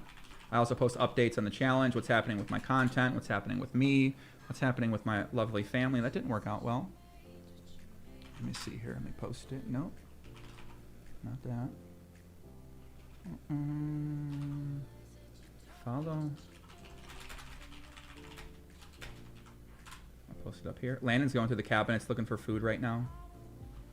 Just needs food. He needs the guy needs calories, basically. He's like 6'6", just growing. Still a young guy. All right, we're getting some good answers in here. I like this. Perfect. So we have a winner. The winner is William Kelly. I spent New Year's alone with my 2 cats. I thought I'd shower them and wound up with scars that have Landon's initials on it. Cash App WGLK90. All right, William Kelly.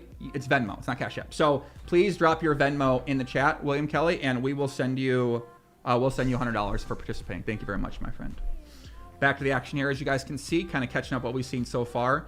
It's been back and forth. Doug's, I think Daniel's actually taken down more big pots, but unfortunately for Daniel, you made a really massive bluff with a 7-8 that didn't work out. And I think that's probably, he probably would have had a real big winning session. It looks like now he's up at least a couple binds. Let me go check with my official scorekeeper and kind of see what they say the results are right now. William Kelly, please give me, yes, you won. He says, oh my God, I won. Yes, you won. Yes, you did, buddy.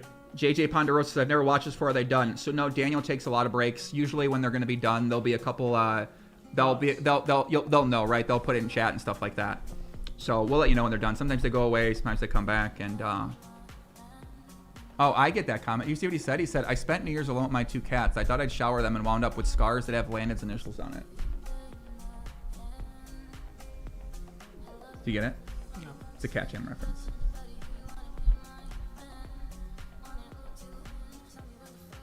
Oh, sorry, buddy. He went past 9. He doesn't get it. Doesn't get it. Catch it. All right, William. If you catch him with your cat, you fucking win, okay? It's my money. I say you win. Perfect. Send me over your idea, Poppy, and we'll send it to you, my friend. Right-hand side. Nothing brewing here, guys. Violin right here. I know, man. Do we need to learn the violin? I don't know. Chewy learns the violin. I think we need to learn the violin. Chewy gets. We need to learn instruments, I think. So Chewy ran the 7-8 diamond hand, and turn is a pure check. But oh, okay. Yeah, it happens. It happens. Mistakes always made. Redline King coming soon. Redline King. That is a Redline King play right there. That is a Redline King play there by Daniel Negreanu. 7-8 diamonds, officially sponsored by Redline King merchandise, coming soon here. Left-hand side, ace high call down there for Daniel. Nice hand by him with the ace 3 of spades. Interesting. So he blocked the flush draw on the flop here. Still was able to make that call. Let's go revisit this hand real quick. The replayer sponsored by Redline King. So Daniel, check, check, turn. He leads with that ace 3 of spades. River, board pairs, and he check calls. Little over pot size bet with ace high. He beats the 8s. He beats hands like that have a 10 in as well too. Pretty normal call. Yeah. Nice hand. Spicy hand. He wants to have spades on the river because Doug's not. It's unlikely Doug is bluffing with spades. So you want to you use like the reverse card right there. You get it? Because normally his bluffs are going to come from non-spade hands. So when you have spades in your hand, it's more likely they have they have non-spades that will bluff. Really? Yeah. In this situation. In all situations. So wait, just play it one more time. I'm trying to find this guy William Kenny's fucking information. I don't know where he put it at. So explain this one more time. If you have a flush draw that bricks and their their bluffs are mostly not going to come from flush draws. Why not? Because you're going to check them because it's more likely that the other person has a value hand if you have a flush draw. Okay. Right? Because if you have a flush draw and there's a top pair on the board, like there's a pair, like there's a jack or whatever fucking card it is, right? It's more likely they have that card when you have 2 spades. Right. So on the river, their bluffs are going to be centralized around you having the flush draw yourself. So if they have non-flush cards like hearts, diamonds, clubs, then those would be interesting. So they're more likely in this situation to. I mean, are they more likely, right? Yeah, because it's less combos of value hands. Interesting. If you're chasing a flush draw with non-ace high. So that means you want to start calling down with your ace high spades here. Because, sometimes. Right. Yeah. Not all the time though. Yeah, of course. Interesting. The 3 is a nice card too. Is it? Blocks 3-4. Well, blocks 3-4 suited. Well, it's the 3 of spades is basically the idea here, because like Doug's not going to open 5-3 off with the 3 of spades, or 3-4 off with the 3 of spades. Okay. So it's more likely like Doug's gonna have like suited hands that connect with draws there, like 3-4, 4-5, that are suited versus offsuit. So the 3 of spades is actually kind of like an unblocker sort of thing. Interesting. Because like it's not really blocking any like bluffs for Doug. And then I'm back to catch jamming. I'm back. Side card expert Landon Tyson in the house. I love it when you talk side cards, bro. I love it. And then right when I'm done, the beat drops just is my world. This guy sent me Bitcoin. William Kelly, are you trolling me, bro? I said Venmo. This guy sent me Litecoin. Is this guy serious? Bro, I'm banning this fucking guy. Pick someone else. I can't take this guy. You got a timeout for this disrespect. I said Venmo, not what are you giving me a Litecoin? What are you giving me a Litecoin address for?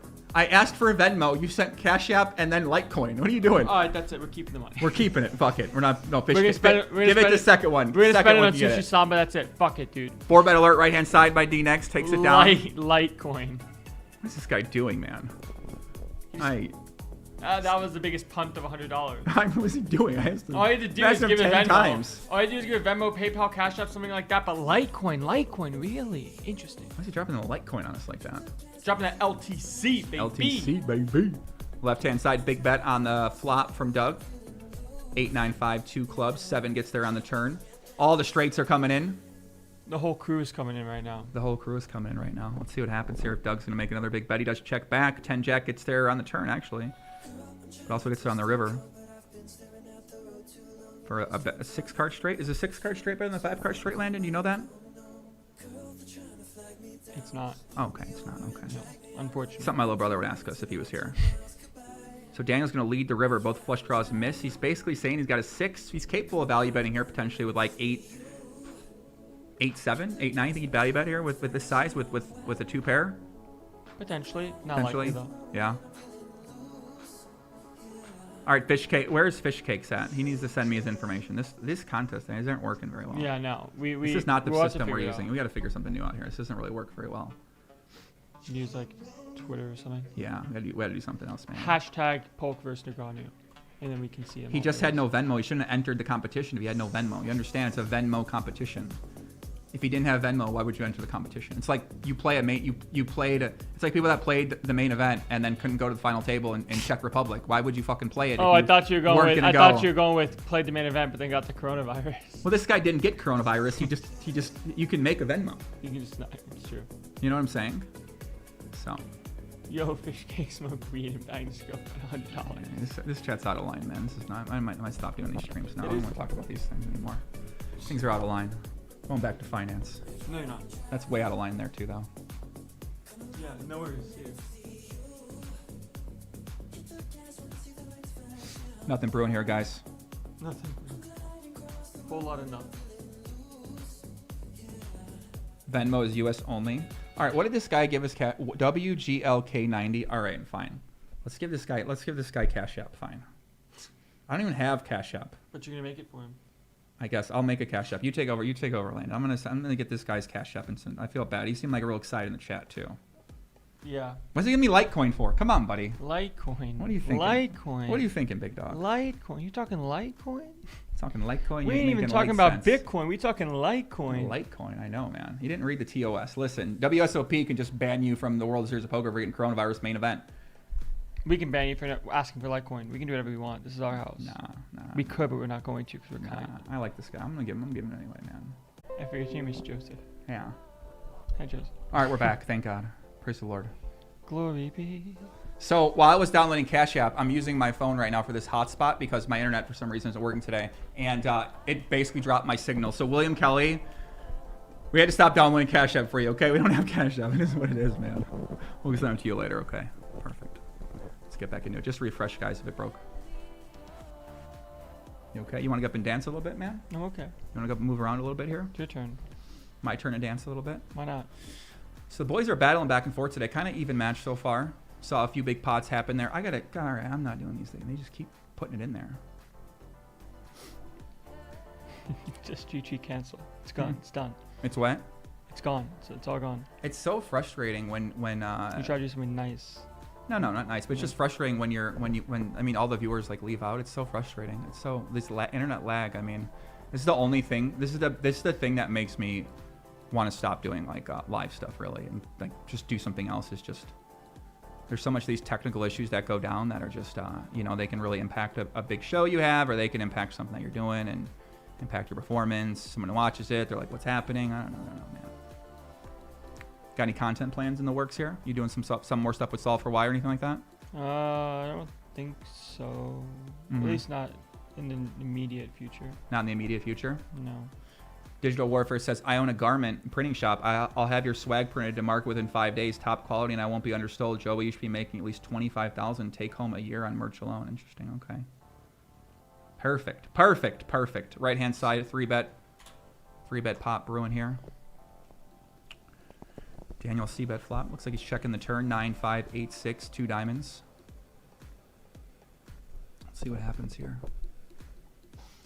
See if Doug decides to bet. He does bet half pot, 5,700.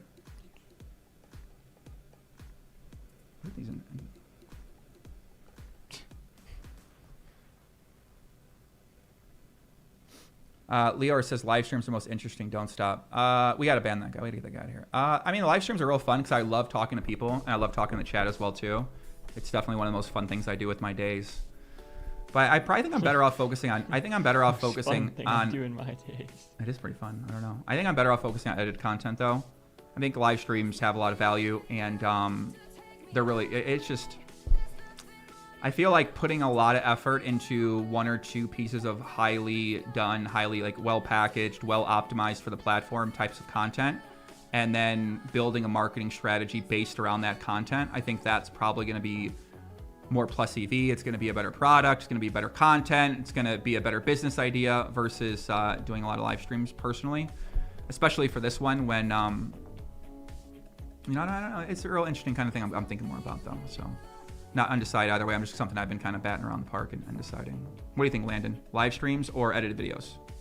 Edited videos are nice. Like edited videos too? Yeah, I like edited videos. I like live videos as well too. I love the live stream just because I like the interaction. I like talking. You get to put some graphics on. You get to have a good time. Maybe it's just more of a mix. You know what I mean? Joel says, have you watched the ongoing clips of Tom Dwan interview on Poker King YouTube? It's entertaining. You know what, man? I don't know. With Tom Dwan and with those clips, like, I'm interested in Tom Dwan, but I'm really not that interested in Tom Dwan anymore. So, you know, he was around for a long time. Like, I just personally don't, I don't know. I'm not interested. Like, I know fans are interested out there. They want to know what he's doing. But I don't know, man. You know, not much for me. He's sponsored by Poker King. That's why he's doing content with them. Right-hand side, 3-bet from Doug. C-bets the King 8 deuce board, 2 diamonds, $2,100.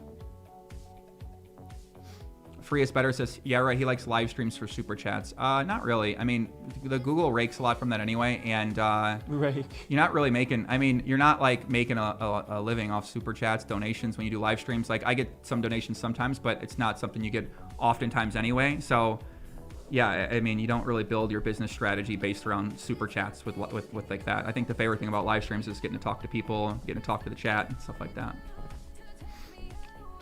Check raise, left-hand side. D-Nex takes it down, right-hand side. 3-bet pot by Doug. Looks like it's on Daniel right now, so Doug C-bet the board. King 8 deuce. Turns 9 of diamonds. River 6 of diamonds, so backdoor flush gets there if one of them has hand like King Jack with 1 diamond. Left-hand side, another 3-bet by Doug. Right-hand side. I'm vibing right now. Okay. Gets called 9-10 of diamonds. Nice value bet there by Doug Polk. So he 3-bet the 9-10 offsuit pre-flop. We talked about that earlier. Sometimes you're going to do that. Lower frequency. Probably not doing every 9-10 offsuit hand that you have. Very nice hand. Yeah, I mean, basically, like, when you talk about the super chats, right? Like, if you build a business strategy and you're talking about, okay, what are the income streams for what I do? I think for me, the way I'm trying to think about it now is building out ideas that have a roadmap to scale to the point where you don't need to rely on yourself doing all the content or being a live person on air continuously, because I think that's enjoyable to do. I think it's enjoyable to do. I've been doing this for like 6 or 7 years. So yeah, you've been involved for a while. Yeah, you don't really want to set yourself up where you have to be the one that is. I mean, you do, right? Some people enjoy it, but I think for me, I want the challenge of building out other ideas and therefore giving myself the option to be more free with my content and who I work with and not have to rely on income by working with a company that I don't necessarily want to work for. So what we're doing right now is building a couple different products out. We're looking at advertising. We're going to be doing more advertising partnerships on here too. We're going to get the fuck out there in 2021. Yeah, basically, right? We're creating more shows that are sort of built on maybe like an advertising model, and you provide value with other brands that you find high quality that you want to promote to your audience as well too. So that's certainly something that I'm exploring as well. Merchandise obviously is one thing that people are obviously very easy, is an easy thing most companies sell to to be able to provide value to their audience. A lot of their audience wants is merchandise. Oftentimes, it builds hardcores with your audience as well too. So it just makes a lot of sense. I've always wanted to do more fashion and more creative kind of stuff in that end. And the other one, we're building a subscription-based service as well too right now, which is more for hardcores, and we're just deciding what exactly the value proposition is going to be for the customer when they do sign up for that. And then start playing more poker. So poker's going to be more of a thing. So when you take a look at super chats themselves, they don't, they're not a big portion of that portfolio. So I think my time would be much better off spent doing other things. And if that's what that was your deciding factor, what to do in terms of content. Right hand side, value bet on the river looks like from Doug, 2100. Landon is officially, I don't know, he's you okay? Yeah, I'm chilling. Okay. Gets called. Doug with the bluff jack deuce. Nice call by Daniel with that jack 7, third pair. Makes sense. Seems like a pretty standard call. Let me see here. Let me pull that up. Let me see the hand here. Bum, bum, bum, bum, bow. Bum, bum, bum, bum, bow. So jack 7, check call, backdoor straight draw, backdoor flush draw, turn goes check, check, river. Pretty normal check call there with jack 7, right? What do you think? Yeah. Yeah? Every folding jack 7 here? Probably sometimes, yeah. Yeah? Yeah. Occasionally, like what? Like 25%, something like that? Yeah, I was thinking about 25. 25%, yeah. So nice hand there by Daniel. Two boys are bet. I wanted to look up the results. Let me go check in here with my, hold on guys. Let me check in with my scorekeeper here. Landon, you take over, buddy. You okay? Yeah. All right? Yeah. Okay. I'm chilling. Chilling? Having a good time hanging out? I'm okay. Okay. Yeah. Trying to find Daniel's result here for the day. This is weird, this 960 versus 1,000. Do you think he's just doing it to maybe throw off Doug out of his game? Probably not. Probably not. I don't know if there's that much of a difference between a 2.1 and a 2.11. Mm-hmm. Yeah, Daniel right now up about $40,000 for Daniel. So he has a lead right now, about one buy-in. Obviously, we saw last round that Doug won over $700,000. So Daniel's got to feel pretty good about getting off to a hot start here. Let me update the totals here in the bottom. Brooks Cole says, Joey, you are so frustrating, buddy. Better get serious about graphics meeting with me. Tall Franklin IG. Everybody always wants something, man. I'll tell you that right now. I appreciate the donation, though. Thank you very much. Nothing brewing here right now. Stephanie says, I love how Joey's checking in, but seriously, Landon looks like he's about to fall out of the chair. The kid's in his own world right now, boys. Right-hand side. Pot's brewing here, 5,100. See what Doug decides to do. 10 on the turn. He does bet again. 2,900 to 5,100. You can see the results are entered on the right-hand side. Doug is up about, I guess I should put the name on there. Yeah, I think when it comes to like working with people that message me on social media, I mean, you know, it's just nonstop. So it's very, yeah. I'd rather just sometimes work by myself and take the hit that comes with that. So let's see, right-hand side, Doug bet the turn, half pot, river's a 4. He's probably gonna have to bluff hands, make a jack, maybe like jack 5. Yeah, hands with a 9 in it for a bluff as well. He does go pretty big, 16,000. It's also a good card for his overpairs as well to get value from 2 pair like 8-7, 10-8, because the 4 obviously counterfeit those. Mm-hmm. Yeah, I'm here. Okay? Okay? Joey? Okay. See what Daniel's going to do here. If he's got a 10, don't expect him to fold. If he has an 8 or a 7, expect him to lay that one down. Depends. Could have a slow play full house. Depends on what his side card is. If he has a 7-9, it's a nice call. Blocking the 9. He does check raise all in. He's saying he's got a full house here, guys. He's saying he has something like 7-4, 8-4, 10-4, something of that nature. A good bluff would be like 7-8. He does take it down. Very nice hand for Daniel. So Daniel, yeah. So Doug basically, I mean, Doug, that seems like a weird spot for him to overbet once the board pairs. What do you think about that? Well, Doug has some value hands that he wants to get value versus single pairs from, and also wants some more fold equity on his bluffs with 9x and jack x. Yeah, I mean, it makes sense. Makes sense. Just seems kind of weird to go overbet in that spot. So Daniel clawing back a little bit, extends on his lead, up about 40,000. That's going to put him up about maybe about $50,000 for the match so far. Did you guys watch the? Did you guys pay attention to the World Series of Poker main event? They had the European winner play against the American winner. Damian Salas played against the guy that won at America. Joseph Hebert. It was one of the worst promoted events in history of poker. For sure. It's actually impressive that a company would be able to take the World Series of Poker main event, debatably the greatest event in poker that happens each year, and make it where it's like nothing. So it's kind of disappointing to see. It really does suck. I mean, I think it's going to be on TV as well too with ESPN. I imagine they're not going to do a ton of promo for that. They'll probably do like there'll probably be a few episodes, and maybe they'll do like a running series. I don't know, but maybe they'll break it into 2 episodes. They'll air it back to back on like a Sunday night or something like that, and then it'll kind of come and go. There'll be no replays, and that'll be it, man. It's disappointing to see. Check raise on the right hand side by Daniel. King 4-3, 2 diamonds. Gets called by Doug. Turn is a 7. Try to get that big pot energy. Try to brew something out of these boys here. Well, there was just a big pot. It just didn't get the showdown. Yeah, it's true. It's not a bang. Music's distracting for you, isn't it? Distracting. What do you mean distracting? Daniel goes the big bet. What do you mean $7,900. distracting? Why would it be distracting? I know what's going on here. He just has like 5, 6, 3, 4, pocket 3s, pocket 4s, some strong king. We gotta tell the people that. They know that. They don't know that. They know. This chat knows that. Hey, chat does not know that. The chat knows it. Daniel might go for a block bet here. When the flush completes, also checks a lot too. 1/4. Doug's gonna have a lot of draws. Yeah, some like 1/3 pot, like 7K, 6K. Let's see if he does that. Check raise flop, bet turn. Let's see what he does on the river. For a small little bet. Goes for a bigger bet. Okay. He's gonna have some straights, some boats, some bluffs, some 5x with a diamond, some 8 5s. Maybe Doug ships it in here, makes that backdoor full house. 6s. Maybe. Let's see what happens here. Doug's in the tank right now. Got check raise. If he has a hand like King 10, what's he gonna do? He shoves all in. Big raise. Supreme leader. See, look. Backing up that truck is Doug Polk. So Daniel, check raise flop. A pretty sick bluff here would be 3-4. Blocking sets, like blocking Daniel's. What does Daniel have here that he's thinking about calling with? 5-6? Maybe a flush. Maybe a flush.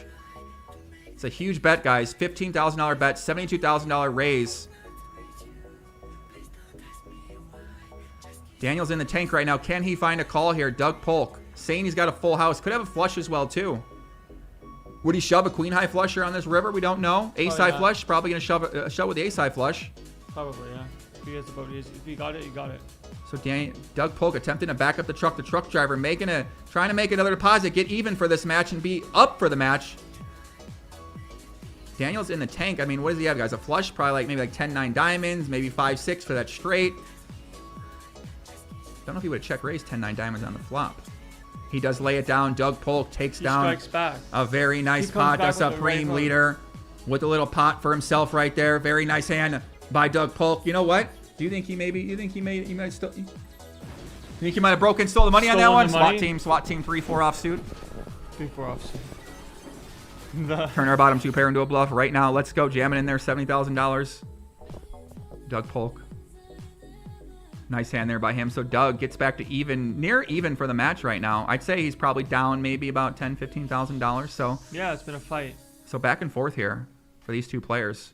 Looks like Daniel certainly put up a fight.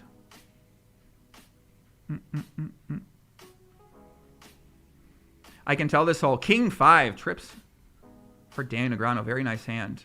It's a winner. Dalton Smith, $4.99 donation. Thank you, Dalton. Let me put the horn on for you, buddy. Thank you. Thank you, Dalton. He says, I know I joke. I know I joke, but I really do like your insights. Have you seen the World Series of Poker cheating accusations by Gabe Itch on YouTube? I have not, but I'm gonna look at those right now. What are you talking about? What are you talking about? Cheating accusations. Are you trolling me? Is this like your channel? What the fuck is going on? I love you, love it, chocolate. Is this guy trolling me? Probably. I'm getting trolled, aren't I? What is this guy talking about, man? We don't know.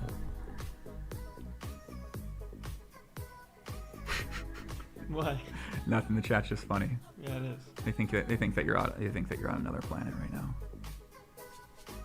Yeah, Steven Stereo says King 3 is 15. Yeah, King people seem to love the King 3, King 5 suited, King 3 suited.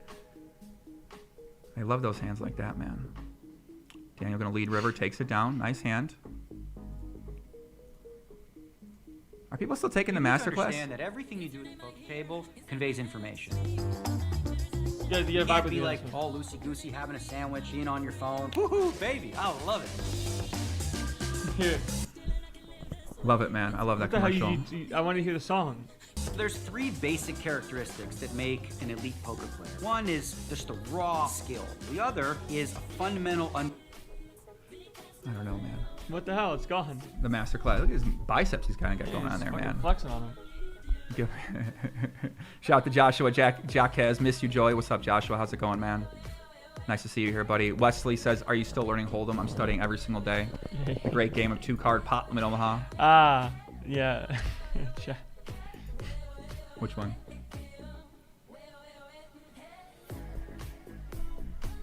Three-bet pot, right-hand side. Daniel checks flop. Doug checks back, turns a 6.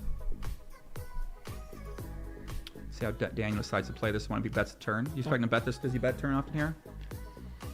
After 3-betting pre-flop, 6 on the turn. Yeah, I mean, you can go with some bets, some checks. Mostly going to be a mix, like pretty mixed, because 6 is pretty good for Doug when it peels off, because he's got more 6-7s in range. But so Daniel bets a turn, gets called by Doug. Turn river's a king, so king queen proves their hand. If anyone has king queen, Doug could have hand like king queen. If anyone has king jack, it gets better too, Joey. King 10. I know, king jack, king 10 improved to King that top 9, pair. king You don't 7. understand. There's people King that watch 3 this that suited, don't know this king stuff, man. That's Okay, you know, I gotta I mean, teach you how to commentate. You're That's not supposed true. to, when you That's not true. commentate, you're No, supposed no, to no. point these things out. No, People don't know there's these no way. things. There's no way people don't know that if you have king queen and the king comes on the river, your hand gets better, Joey. Come on. They might not. You never know. Okay. Yeah, What if someone's dad watch? What if Danny's dad's watching? You never know who's out there, man. Doug's You going. can't just assume everyone out there knows what they're talking about when they watch things like that. Some of his family's there, a friend there, anything like that. You might not realize how it works. You gotta explain it to them in easy terms to understand. And Doug goes to overbet on the river, takes it down. He does. Nice pot by him. Julius P says, hey boys, just came to Dominican Republic, enjoying a Jack and Coke with your live stream. What a way to end a journey. Joey, you're awesome. Julius P, thank you very much, buddy. Hope you're enjoying Dominican Republic. A little bit of the Dominican girl grind down there. Have fun. Enjoy yourself, buddy. Appreciate the comment. And yeah, man, enjoy yourself down there. Left-hand side, 3-bet goes down by Daniel. Once again, 8, 5, 6, 2 clubs. Beanie mode. See how Daniel reacts here. Right-hand side, $4,400 in the pot. Left-hand side, Daniel checks. See if Doug decides to bet. LA Will says, for real, I'm still learning proper, so Joey's commentary makes it easier to follow. Yeah, also it's hard to follow the action too. So if you're not watching, you might not be zoomed in, so you don't know which hands improved or which hands got better. So it's kind of a way to get more information. So when you do commentary, you want to talk about what's happening on the screen, even if it seems intuitive or obvious to you. You sort of want to point those things out because to other people, they might not know it or might need reminders, or they might just not be paying attention or forgot. Okay, Joey, I'm sorry. I'm sorry. What do you mean? I'm sorry. You gotta explain it. You gotta break it down. Break it down. Explain why you might do it. Bow now. Turn, check, river, check on the left-hand side by Daniel. Let's see what happens here on the river. I'm going to go for a small bet. Small bet? What do you think? Or a big bet to polarize, represent a front flush. Most of the time in spots like this, you do want to polarize, actually. Like, you want to have, like, an ace of clubs, like, or hands that represent the ace of clubs. And in that spot, like, your bluffs come from pretty non-intuitive hands, like, completely dust hands that don't have spades in them. In this spot, or which spot are you talking about? Yeah, in that spot. But ace queen's obviously too strong to turn into a bluff, so to speak. So. What would you turn to a bluff there? Like ace jacks? No. No pair? No, something worse, like low cards with diamonds or clubs that aren't spades, or diamonds or hearts. Sorry, like cards that are on the board, like some weird like 10 high kind of stuff, 10-4 suited type stuff. Well, we got a donation here in the chat from IFK Goatee SCK 50 donation. I think that's Swedish. Thank you, buddy. I appreciate the donation. Swedish 50. Thank you. Let's find out how much that is. I'd rather not know. That'd be a mystery cool. here. Yeah, sick. Mystery of mystery. A mystery. Mystery donation. Dun, dun, dun, dun, dun. Ken Kyle says, "Yo, man, it won't let me donate. I don't know why it wouldn't, but that's okay. It's okay, buddy. I appreciate the support. Yeah. You supported me through that comment, so thank you very much, man. Thank you, me. Right-hand side, nice hand by Doug Polk. Makes that backdoor straight with the king 3. Takes down $12,000 pot. Gets a nice raise in there. So Doug clawing back here. Looks like this might be a battle today, boys. These two guys are going back after it here. Good match today, guys. I'm enjoying this left-hand side value or continuation bet. Gets check raise real small by Doug and takes it down. Interesting. Maxime said, nice to see Joey hanging out with Charlie Carroll. Guess you kind of look like Charlie Carroll. Yeah, I guess. I could see that. Another 3-bet on the left-hand side. This guy's really annoying. That's warning number 1. Adam Amon says, very true. Doing chores with one earphone in. Need descriptive commentary. We got you, Adam. 3-bet pot, left-hand side by Daniel. Jack 6 deuce, 2 clubs. We're here for you, Adam. I'm sorry. Wushu 1984, loving the live streams, Joey. Good to see you too, Landon. Shout out to Wushu 1984. What's up? How's it going, brother? Nice to see you, man. Left-hand table, 3-bet by Daniel. Is going to continuation bet. Very small, 2,200 on Jack 6 deuce. See what Doug does here. He does call, turns a 10 of diamonds. Might see Daniel make a big bet here. Darius. That's my friend Darius. Buchinskis says, loving the coverage. Joey needs a hat. Thank you, brother. You Appreciate need it. a hat. I'll get a hat eventually. Well, how about this one? No hat. I don't want to wear that hat. Sugar House Poker hat. This is an iconic hat. It's my old hat. It's a great hat. If I get a haircut, I don't have to wear a hat. So Daniel checks over at Doug. Doug checks back. River's a 6. 7-6. Make trip 6s now. If anyone had a 6. A6. Maybe 7-6. Daniel going to have some tricky slow plays here. Let's see what goes down. He does check it over to Doug. Doug checks back A7. So both players have ace high. Chop it up there. So Doug has the A7 of clubs. Just calls the flop continuation bet. Doesn't bet the turn when checked to. And shows it down the river with the ace high. Bow, bow, bow. Swag Dad says Joey and Landon are back. This is GTO. Thank you, Swag Dad. Much love, brother, for tuning in. Thank you very much. Appreciate you guys. Thank you for tuning in, guys. If you are watching this from wherever you're at around the world, where's everybody at out there? I always like asking questions, and I love seeing where the countries are. We're at GTO headquarters here in Las Vegas, Nevada. Where you at in the comments Where below? are you guys at, man? That's what I'm kind of wondering. Where you at? William Bort says, this coverage has been my go-to. Didn't know Joe before this started, but I'm now a fan. Thank you, buddy. I've been around for a very long time, playing poker, making videos, handling situations out there, and yeah, man, it's really fun. I've been really enjoying poker lately, watching these games, and it's been great, man. Really enjoying learning, really enjoying playing, battling, playing long sessions, running up big stacks to the table, doing some 5K challenges as well. Justin Valley, what's up, buddy? How's it going? He says, love you, bud. Much love, man. Hope you're doing well, Justin. Nice to see you again, brother. Nothing going on here. A couple single race pots, nothing brewing. Daniel betting pot on the left-hand side. Once checked to him, check down the river. It's an interesting size to go with. Let's see what happens here. A lot of people in the chat saying where they're from. Milwaukee, Norway, Germany. A few Germanys here. Fab4 Texas, I'm playing on the side. Marty Rose, Colombia. Left-hand side, big check raise, so Doug's not falling for it here. So Daniel checks it down to the river, makes a pot-sized bet. Doug Polk makes a big raise himself. Looks like Doug Polk is not believing this story potentially. It's true. So let's see what Daniel's doing. Daniel does fold. Doug Polk takes down. Looks like he might have stole one there, Landon. What do you think about that? A little potential steal right there? It is interesting, that line of like check down and then you spring the trap. Uh-huh. But okay. Marty Rose in Colombia on that Colombian grind. There we go. Da-na-na, da, Thomas da, D. Philip Mendenhall. Right-hand side, chop it up. Left-hand side, 3-bet once again by Doug. It's the coffin dancers. Daniel's going to call ace 4-7, 3 clubs. Leonard says, I'm from Lancashire, UK, the Bay Area, Brisbane, Australia, Tokyo, Michigan, Spain, North Dakota, Scotland, Sweden, studying architectural engineering while playing Heads Up Peel and watching the stream, Roberto D says. That's a lot of work. You should probably do one at a time, to be honest. Fuck it, why not? William Bortz, I'm in Huatagalo, Mexico now. On vacation, so sick here in the Pacific Ocean. That sounds like a lot of fun too, man. Hope you're enjoying your vacation. Sounds great, man. Get a little outdoors activity. A couple 3-bet pots here brewing. Lock in. 3-bet pot on the left-hand side. Doug's going to check. Daniel's going to bet a little less than half pot. Doug's going to check call. Turn is a jack. So there's the flush out there, guys. Right-hand side, Doug's in continuation bet. 2,200. I'll poke back on the truck a little bit here. He wants to take a lead with this match. Might end for the day. Doug picks up the right-hand side. Left-hand side, big bet by Daniel. 9,500. See what Doug does here. Maybe Doug has a hand like what? Ace 10, no club. Oh, you might lead this river. He does check it. 33,000 in the middle. The flush does get there. So if Doug had a hand like an ace-10 with one club, he now makes that flush. It's true. See what Daniel does here. Daniel's in the tank 30. Maybe he shoves here, guys. Very well might. Daniel's in the tank. Big pot energy's brewing right now. Doug Polk checks it down. Wow, interesting. So Daniel, wow. That might be a value jam. Very interesting river right there. Doug has ace-queen. Daniel has ace-jack with that jack of clubs, like we mentioned, and he's actually one that had ace-jack. So let's kind of go over that hand real quick here, guys. So Doug has ace-queen of spades, 3-bets pre-flop, check calls with that top pair. Daniel has ace-jack, actually turn 2 pairs, so he'd have a better hand. So he turns the 2 pair.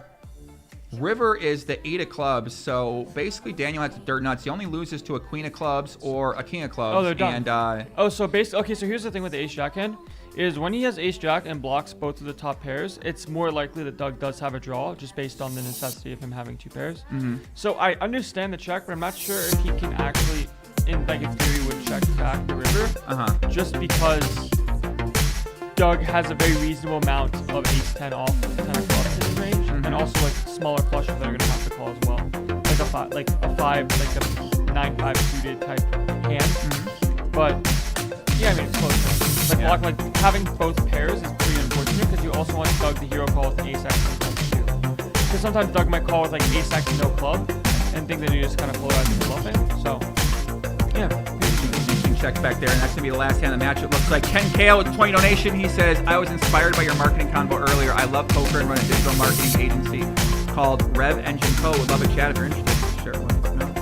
Thank you for the donation, Ken. I appreciate that a lot, man. Good job, man. Sounds great. I think that's it, guys. Looks like the match might be done for the day. Arnaldo717, hey Joey, can you give my friend George Summers a shout out and tell him to stop being a freezing nit? Shout out to your friend, buddy. Stop being a nit. It looks like the match is done for the day. So we're going to do a dance, and we're going to give some shout-outs here.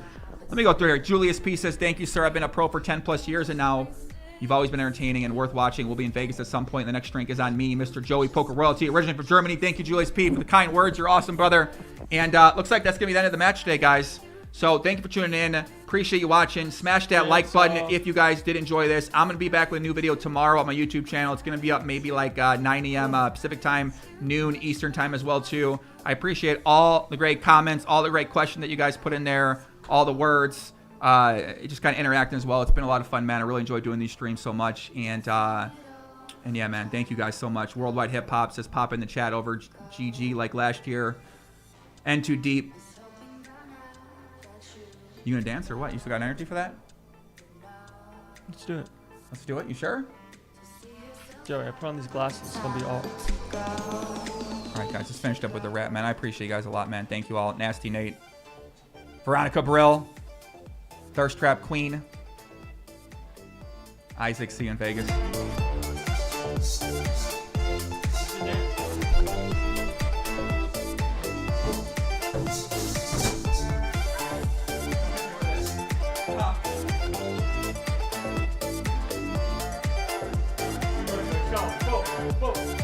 the median.